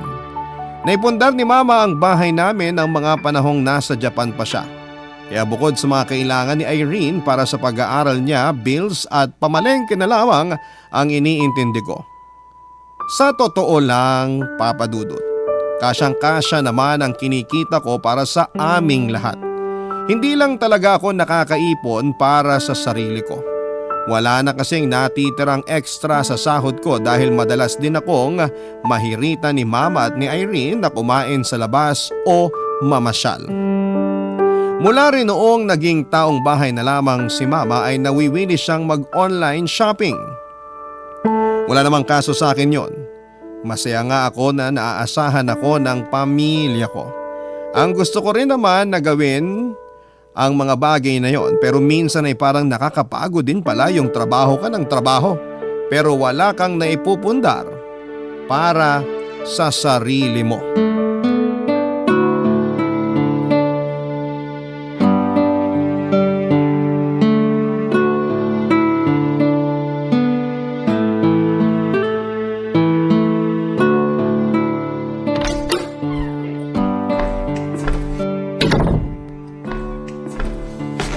Oh, nakauwi ka na pala. Yung ano pala natin, internet bill, due date na sa makalawa. Sige po ma, ako na pong bahala. Siya nga po pala ma, may sasabihin sana po ako sa inyo. Ano yon? Madidelay po kasi yung sahod ko ng 1 linggo. Nagkaroon po kasi ng problema sa payroll system namin eh. O ngayon? Makikiusap lang po sana ako na baka pwedeng tsaka na po muna yung mga pag-mine nyo sa mga live selling. Tsaka pakibawasan nyo na rin po muna yung magpa-deliver. Ang mangyayari kasi ma, pagkakasyahin ko lang po muna yung natitirang pera na hawak ko ngayon para po sa mga bayarin at pagkain natin. Anong gusto mong palabasin? Wala naman ho ma. Nakikiusap lang naman po ako na medyo kailangan nating magigpit ng sinturon. Yun lang naman po. Ako ba, sinabihan ba kita noon na huwag ka nang kumain? Sinabihan ba kita na huwag ka nang mag-aral? Ipapaalala ko lang sa'yo na nung wala ka pang trabaho, ako ang nagpapalamon sa'yo. Ma, wag naman kayong magalit. Wala akong ibig sabihing masama. Wag naman po kayong ganyan, ma. Anong wag akong ganyan? Sa tabas ng dila mo para nagrereklamo ka eh. Ang hirap sa'yo, nagkatrabaho ka lang, nakalimot ka na. Nandito na rin naman tayo sa usapan na to, di pa paalala ko na sa'yo. Noon, kahit anong ipabili mo, sige lang. Gusto mo ng laruan, ng sapatos, sige ako nang bili. Ngayon ako itong may maliit na kaligayahang nakukuha sa pagbili sa mga live selling, parang ang bigat-bigat sa'yo. Namumulubi ka ba sa mga pinapadeliver ko? Hindi naman ah. Wala po akong sinabi na nabibigatan ako. Sinasabi ko lang po na baka pwedeng tsaka na po muna yung mga yon kasi may mga bayarin pa po tayo na dapat unahin. Huwag niyo pong masamain yun ma, nakikiusap lang po ako. Masyado nang lumalaki ang ulo mo. Akala mo naman kagandahan ng trabaho mo. Huwag mo ako niyayabangan. Maya ka nga. Hindi naman po ako nagyayabang. Masama po bang makiusap? Bakit niyo ba ginagawa sa akin to ma? Halos masiraan na ako ng ulo kakaisip kung paano kita mapapasaya. Ginagawa ko naman po lahat ah. Kahit wala nang matira sa akin, makapagbigay lang ako rito sa bahay pero ni minsan, hindi pa ako nakarinig ng thank you mula sa inyo. Wala akong ginagawang tama sa paningin ninyo. Ayun, lumabas din ang totoo. Nagre-reklamo ka nga. Ano, napapagod ka? Bakit? Akala mo ba ako hindi napagod sa'yo? Kahit anong gawin ko, hindi kayo masaya. Doon ako napapagod, ma. Hindi sa pagtatrabaho. Napapagod na akong gawin ang lahat, tapos baliwala lang po sa inyo. Kung nahihirapan ka, kasalanan mo yan. Sinabi ko naman kasi sa'yo, kumuha ka ng magandang kurso para makahanap ka ng trabaho na malaki ang sahod. Hindi ka marunong makinig. Masaya ako sa kursong kinuha ko dahil pangarap ko po yun. Nag-iipon lang ako ng konti. Itutuloy ko yung pag-a-apply ko sa Manila. Wala namang pera dyan sa pangarap mo.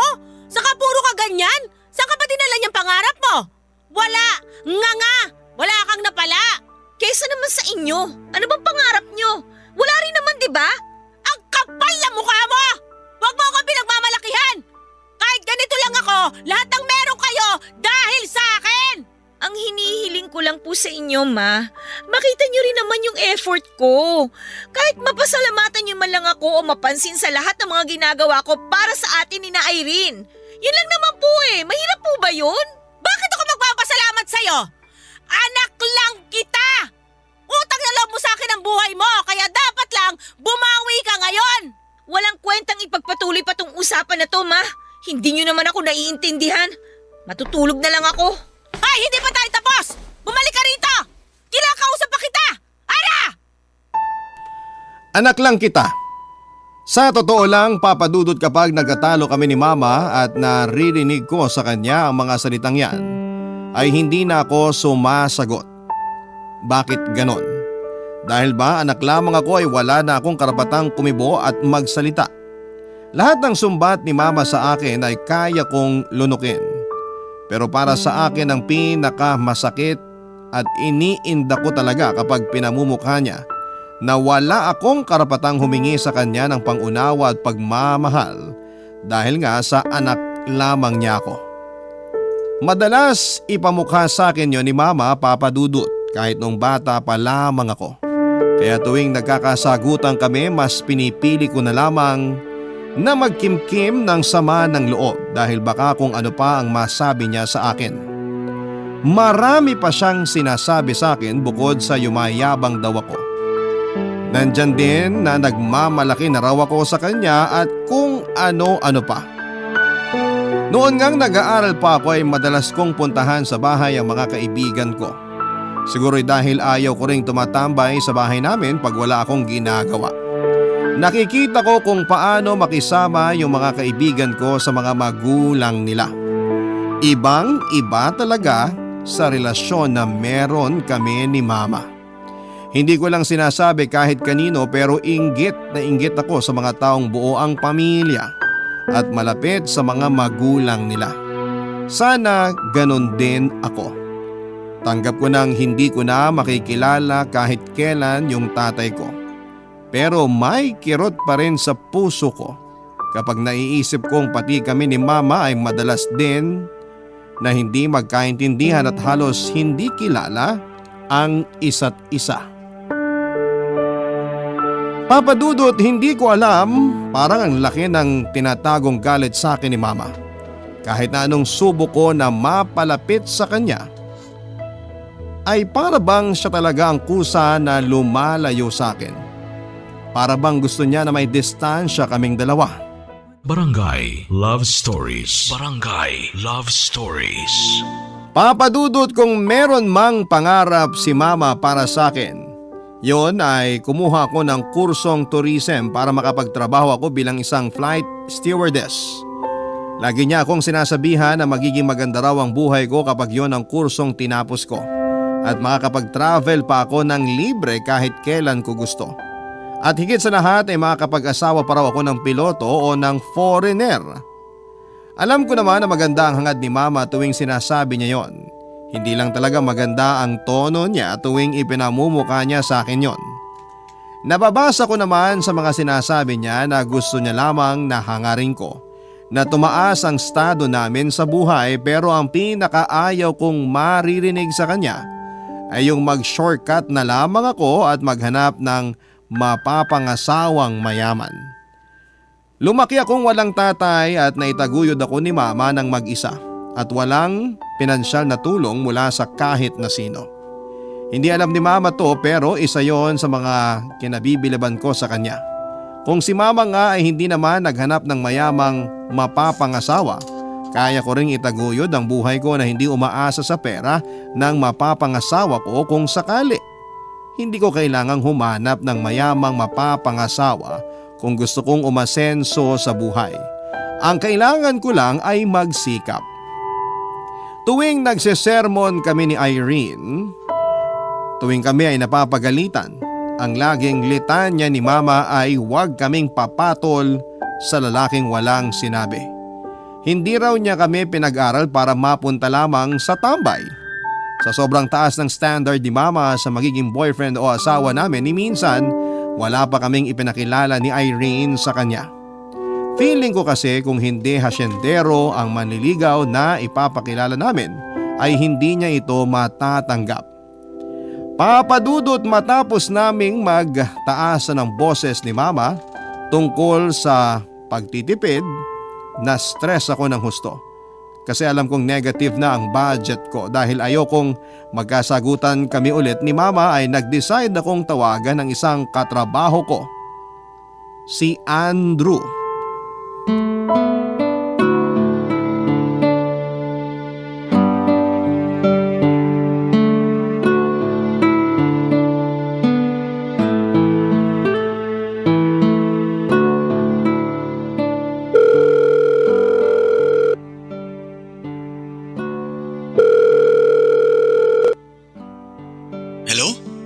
Hello? Andrew? Sino to? Si Ara to, Andrew. Sa office. Huy, Ara!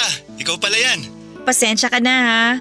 Hiningi ko lang sa katrabaho natin yung number mo. Huwag ka sana magalit. Busy ka ba? Hindi naman ako busy. Kumusta? Bakit napatawag ka ata? Sorry talaga, Andrew ha. Kakapalan ko na ang mukha ko. Wala na talaga ako ibang malapitan eh. Pwede ba akong makahiram ng pera? Na-short lang kasi yung budget ko ngayon. Gawa nga nung madidelay yung sweldo natin. Oo nga pala, no? Pero issue talaga na madidelay yung sahod natin. Di bale, may extra pa naman ako. Magkano ba kailangan mo? 2,000 sana. Sure ka ba na okay lang?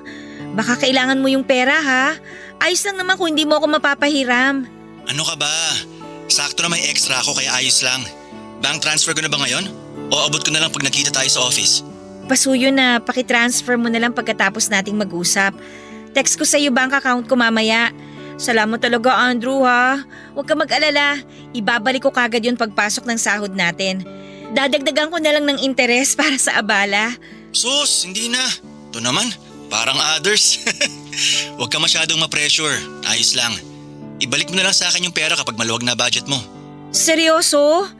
Naku, salamat talaga ng marami ha. Paano kaya ako nito kung wala ka? Grabe naman.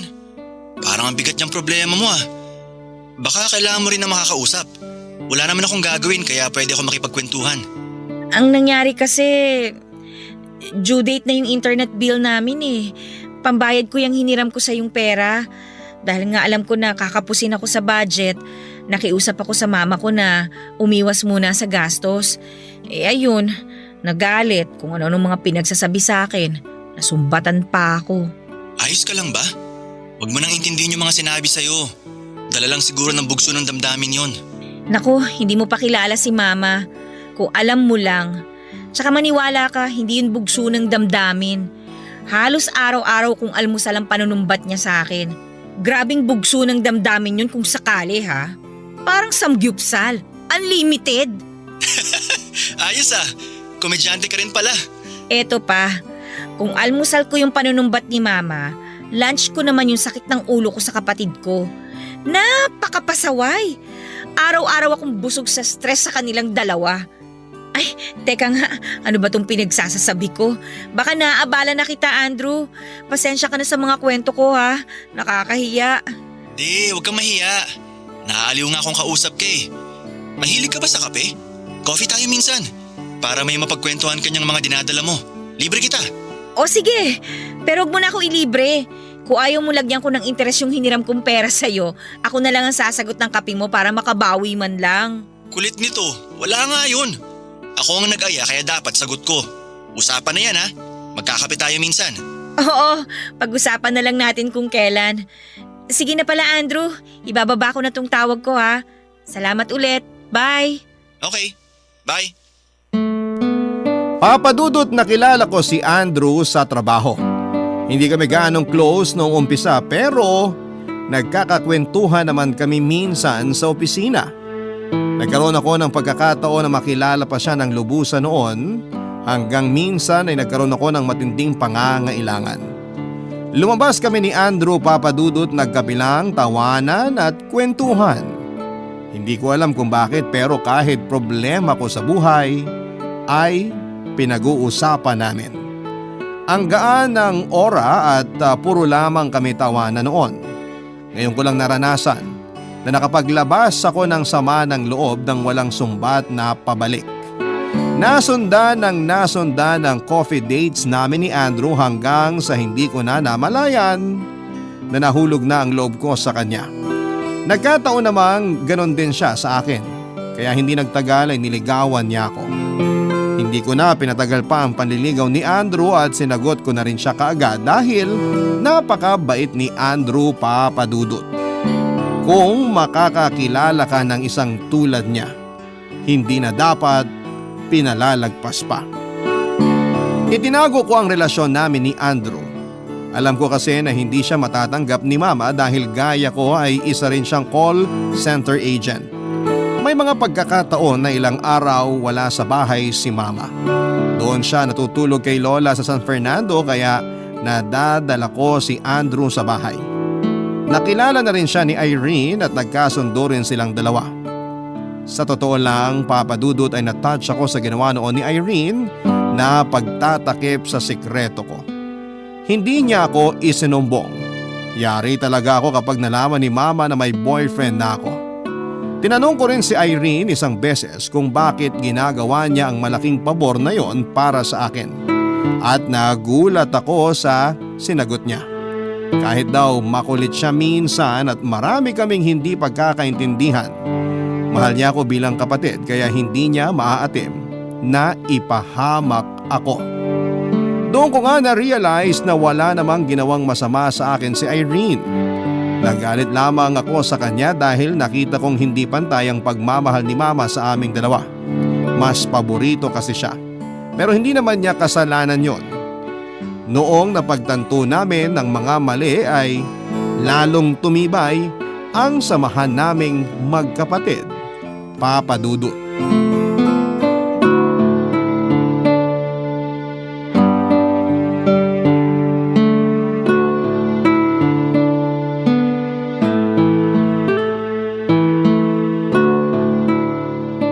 Irene, halika rito, tingnan mo to oh.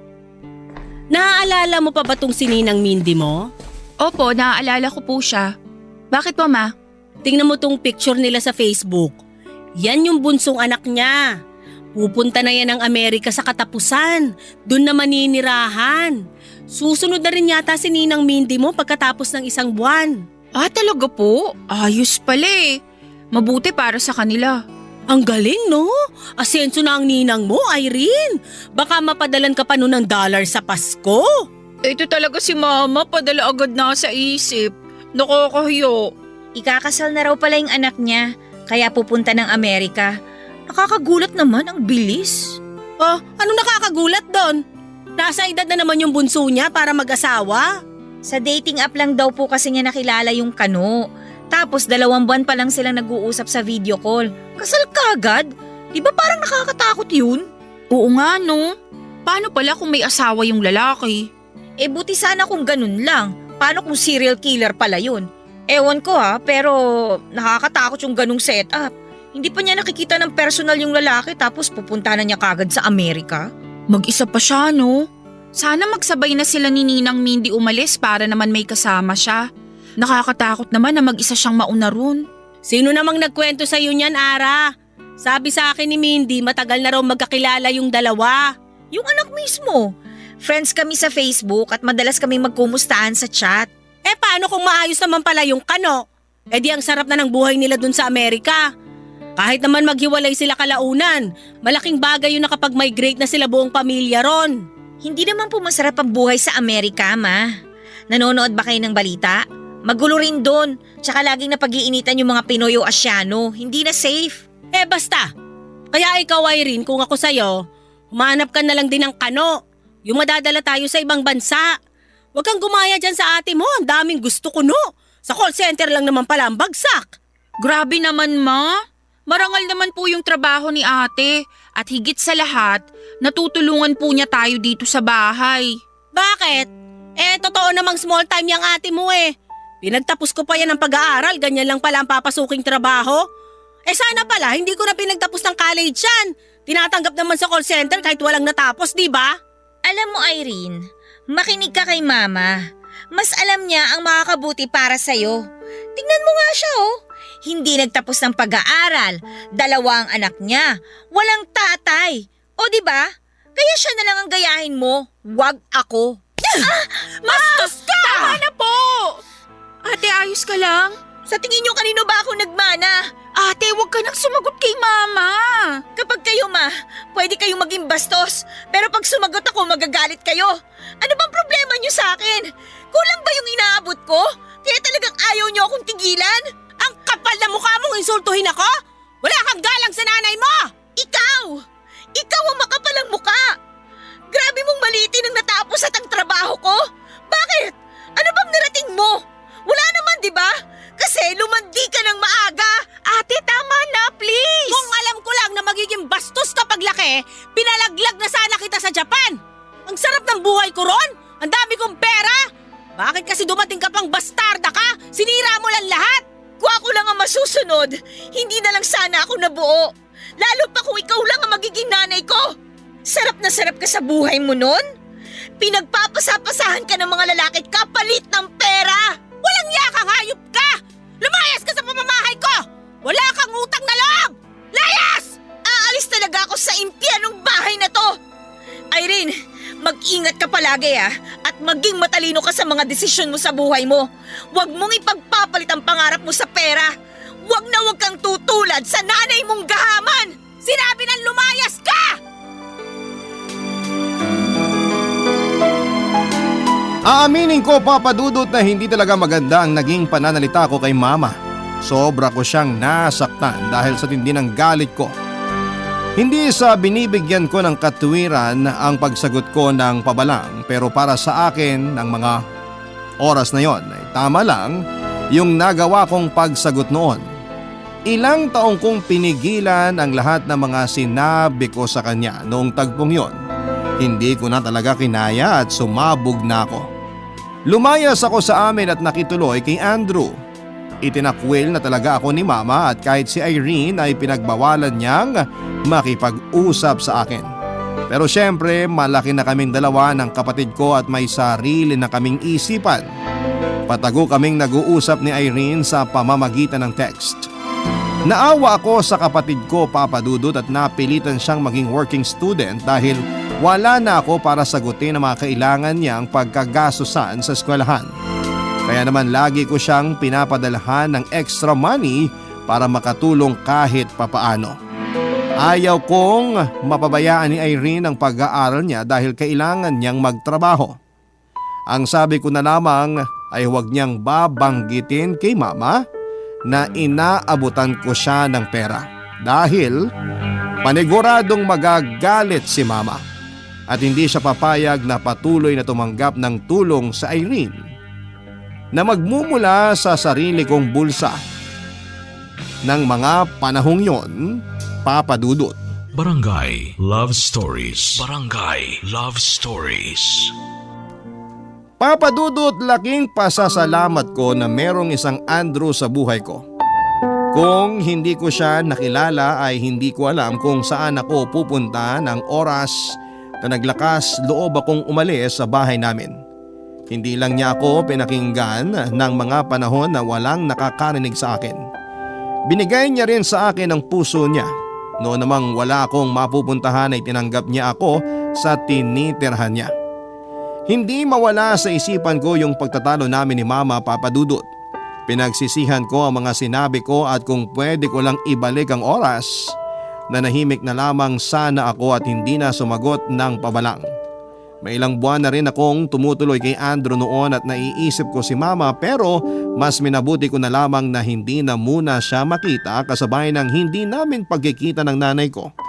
Hindi rin kami nagkakausap at masasabi ko na kaya siguro hindi ko pa rin kinakausap si Mama noon kasi napanghihinaan ako ng loob at natatakot sa kung anuman ang magiging reaksyon niya sa akin. Miss na miss ko na sina Mama at Irene ng panahon na yon. Kay Andrew ako umuuwi. Sobrang bigat ng damdamin ko na tinalikuran na ako ng sarili kong ina. Madalas noon na nagugulat si Andrew kasi bigla na lamang akong umiiyak ng walang kadahilanan. Akala niya ay may nasabi siya o nagawang pagkakamali. Pero ang totoo ay naiiyak ako dahil hindi ko maintindihan ang nararamdaman ko. Halo-halo na kasi. Nami-miss ko si Mama at si Irene at the same time. Ang overwhelming na sobrang nararamdaman ko ang pagmamahal ni Andrew sa akin noon. Hindi ko naranasan yung ganong klaseng pagmamahal sa tinagal-tagal ko sa poder ni Mama.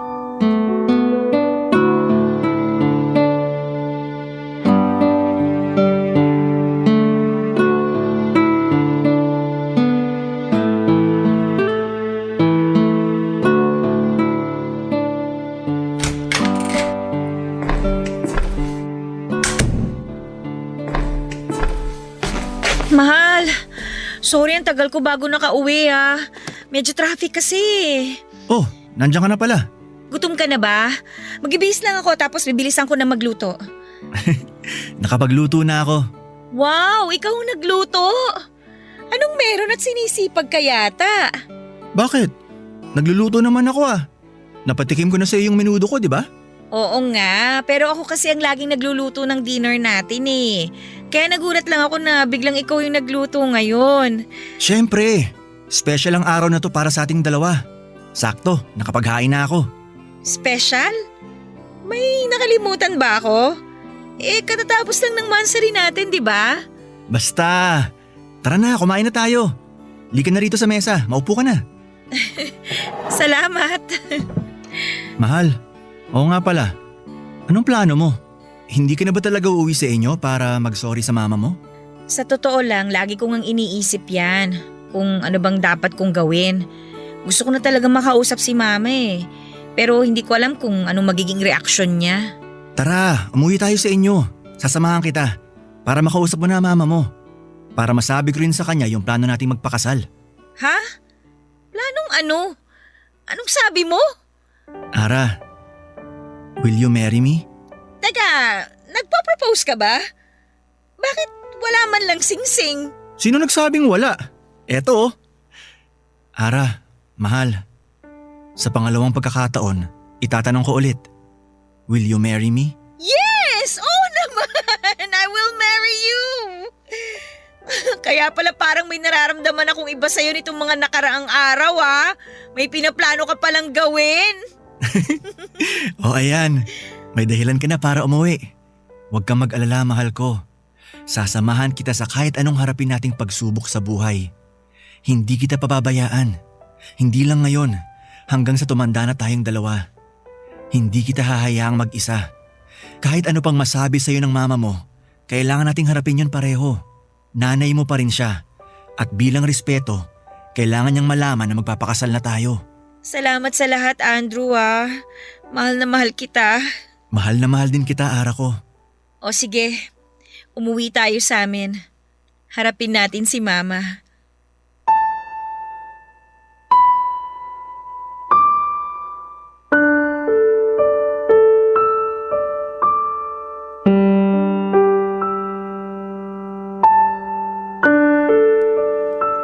Papadudot naging busy kami ni Andrew sa pagpaplano ng aming kasal.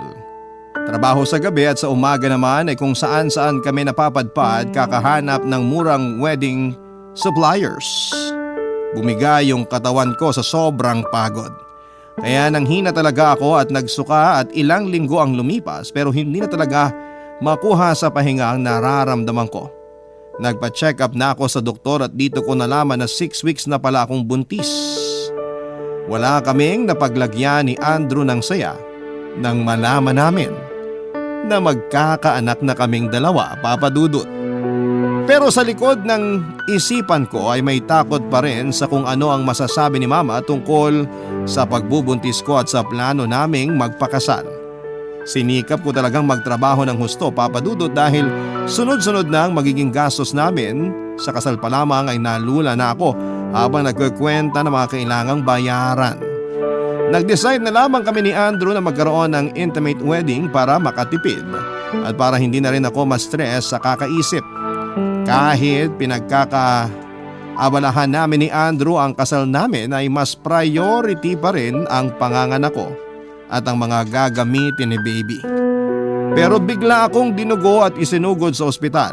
Akala ko talaga noon ay mawawala na sa amin ang anghel namin ni Andrew. Mabuti na lamang at hindi pa huli ang lahat. Naagapan at nabuhay pa rin ang sanggol sa loob ng aking sinapupunan.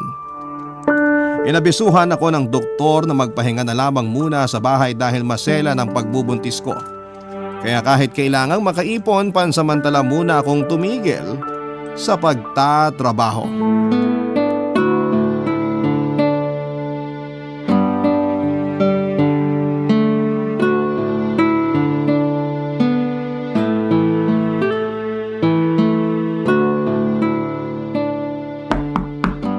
Sandali lang! Sino yan? Ate! Kumusta ka na? Ayos lang ako. Nandyan ba si Mama? Namalengke lang saglit pero parating na siguro yun. Halika, tara muna dito sa loob. Kumusta ka, Irene? Hindi ka ba nahihirapang pagsabayin ng trabaho at pag-aaral? Baka mamaya bagsak ang mga grades mo ha? Ayos lang naman. Okay lang grades ko. Hindi ko pinapabayaan lalo na ngayon na graduating na ako. Mabuti naman. Si Mama, kumusta? Ayos lang. Ganun pa rin. Oh, ayan na pala si Mama. Ma, akin na po yung pinamili nyo. Ako na pong mag-aayos ng mga yan. O Ara, anong ginagawa mo rito? At sino yung kasama mo? Ako po si... Huwag kang sumabat. Hindi ka ang tinatanong ko. Ma, sinadya namin na pumunta rito kasi gusto ko lang pong mag-sorry sa inyo. Sorry po sa lahat ng mga sinabi ko nung huli po tayong nagkasagutan. Sino yung kasama mo? Si Andrew po, Ma. Boyfriend ko po. Isa pa sa pinunta namin dito kasi gusto ko po sanang hingi ng basbas ninyo. Magpapakasal na po kasi kami ni Andrew. Bakit yung pa kailangan ng basbas ko? Nagdesisyon na pala kayo magpakasal. Sa tinagal-tagal, ngayon mo lang pinakilala sa akin yung lalaking yan dito sa bahay? Ma, mabait po si Andrew. Gusto ko makilala mo po siya ng mas maigi.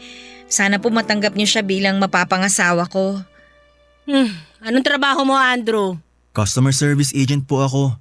Kasama ko po si Ara sa trabaho. Paano mo naman bubuhayin ang anak ko kung yan lang ang trabaho mo? Kaya nga lumayas tong si Are. Kasi hindi na niya kinayang buhayin kami ng kapatid niya sa liit ng kinikita niya. Ma, hindi naman po ganun yun. Anong hindi ganun ang sinasabi mo dyan? Magsisinungaling ka pa? Di ba kaya ka nga lumayas dito? Pagod ka ng buhayin ng mga palamunin mo? Ma, umalis lang naman po ako noon kasi pinalayas niyo ako eh. Paano di kita palalayasin? Sinabihan mo akong malandi. Bukod doon, pinaramdam mo sa akin na ang dumi kong babae, na parang wala akong karapatan na maging nanay. Normal ba sa isang anak na pagsalitaan ng ganun ng nanay niya? Pero ngayon, gets na gets ko na kung saan nanggaling yung lakas ng loob mong makirika. Ang dami mong sinabi sa akin ikaw naman pala tong malande. Kaya mo naman pala kami iniwan kasi may kumakamot na pala ng kati mo? Ma, please naman tama na oh. Pumunta kami rito para makipag-usap ng maayos. Napapagod na po ako sa ganito. Kapal ng apog mong magdrama sa harapan ko? Nung umalis ka rito, ang taas ng ere mong babae ka. Nuknukan ka ng yabang. Natiis mo kami hindi kausapin ni Irene. Tiniis mong di magpakita sa amin. Naisip ko pa nga na baka may pinuntahan ng pinagmamalaki mo sa akin. Baka yumamang ka na. Akala ko, ngayong di mo na kami sinusuportahan ng kapatid mo, malayo na ang mararating mo kasi nga wala ka nang pinapalamon. Akala ko makakapag-ipon ka at magiging big time ka na. Pero ano to? Magpapakasal ka sa pareho mo ring pipitsugin? Ma, hindi naman po lahat ng bagay sa mundo sa pera lang po umiikot. Mas naramdaman ko po kay Andrew yung tinatawag na pagmamahal kesa sa inyo na sarili kong ina na nakasama ko ng matagal. Lahat lang kasi sa inyo pera, pera, pera.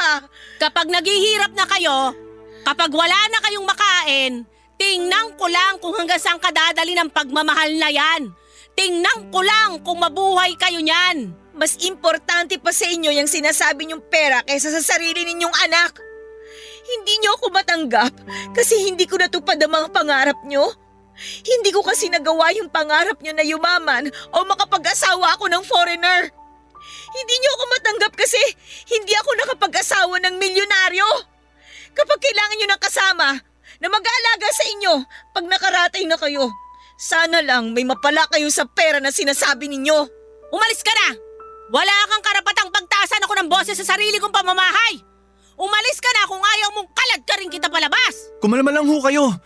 Pakiusap, sabihin niyo na ang lahat. Huwag niyo lang po sasaktan si Ara. Buntis ako, Ma.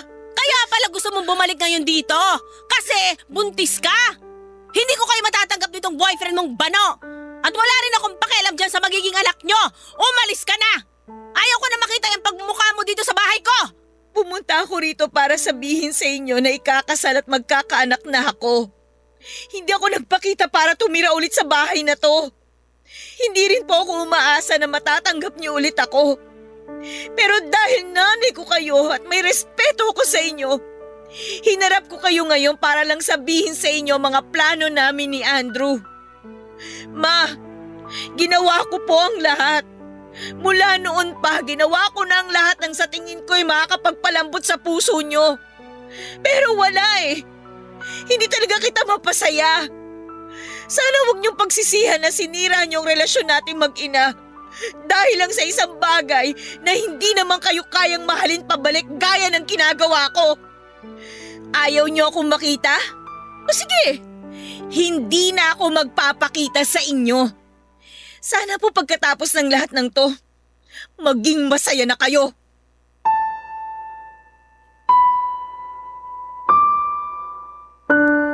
Papadudot hanggang sa dulo ay naging matigas si Mama. Hindi niya ako pinatawad noong hinarap namin siya ni Andrew. Hindi ko na rin ipinagpilitan ang sarili ko at walang anak ang dapat na ipagsiksikan ng sarili niya sa masikip na puso ng kanyang ina. Napagod na ako makipagkompetensya sa lahat ng bagay na mas importante kesa sa akin na sarili niyang anak. Umalis po kami ni Andrew at mula noon ay hindi na kami nagpakitang muli sa bahay. Tinanggap ko nang hanggang doon na lamang siguro ang kwento naming mag-ina. Kailangan ko rin ang katahimikan at peace of mind, Papa Dudut. Lalo pat may anak na rin ako ngayon na deserving na magkaroon ng malusog at masayang ina. Si Mama mukhang masarap naman ang tulog niya gabi-gabi kahit na ganito ang sitwasyon namin. Ito ang gusto niya kaya magiging masunuring anak na lamang ako at ako na ang lalayo. Isang taon na ang nakakalipas at wala talaga kaming naging pag-uusap. Kinukumusta ko pa rin siya paminsan-minsan kay Irene at nakagraduate na nga pala ang kapatid ko at manager na siya ngayon sa isang hotel. Ikinasal na kami ni Andrew at masaya naman kaming dalawa. May naiyahain kami sa mesa at meron ding gatas at diaper ang anak namin. Kontento naman kami sa ganitong klase ng buhay. Kung merong mang magandang naidulot sa akin ng mga experiences ko, yun siguro yung natuto akong pahalagahan ng anak ko, Papa Dudut. Hindi ko hahayaang mangyari sa kanya ang mga nangyari sa aming dalawa ni Mama. Ngayon ay nagbago na ang list of priorities ko sa buhay. Kung dati, pangarap ng mama ko ang pinakaimportante para sa akin ay sumunod ang trabaho ko. Ngayon ay wala na akong ibang priority kundi mahalin ang baby girl namin ni Andrew. Sa totoo lang, bago pa yung araw na huling nagkasagutan kami ni Mama ay pinatawad ko na siya. Papa Dudut, walang galit na nararamdaman ang puso ko sa kanya. Nami-miss ko nga siya lagi. Pero sa ngayon siguro ay mabuti nang ganito na muna kami at hindi ko naman isinasara ang puso ko. Umaasa po ako balang araw na matatanggap niya ako ulit. Dahil sa kabila ng lahat ay mahal na mahal ko pa rin ang mama ko. At hindi yon magbabago. Bago pala ako magtapos ay gusto ko lang kunin ang pagkakataon na ito na batiin ang mama ko. Malamang ay nakikinig siya sa inyo ngayon, Papa Dudut. Shout out sa iyo, Ma, and I miss you at mahal na mahal kita. Bati na po tayo. Gusto ka nang makilala ng apo mo. Maraming salamat po sa pagkakataon na ipinagkaloob ng Barangay Love Story sa akin na matampok ang kwento ng aking buhay, pag-ibig at pag-asa. Nawa ay patuloy pong maging tulay ang Barangay LS sa mga taong tulad ko na nagbabaka sakali na maglabas ng saloobin. Number 1 kayo sa puso ko. Maraming salamat po sa lahat. Ang inyo pong forever kapuso at kabarangay, Ara. Nagustuhan ng iyong napakinggan? Ituloy yan via live stream sa www.gmanetwork.com/radio. Barangay LS 97.1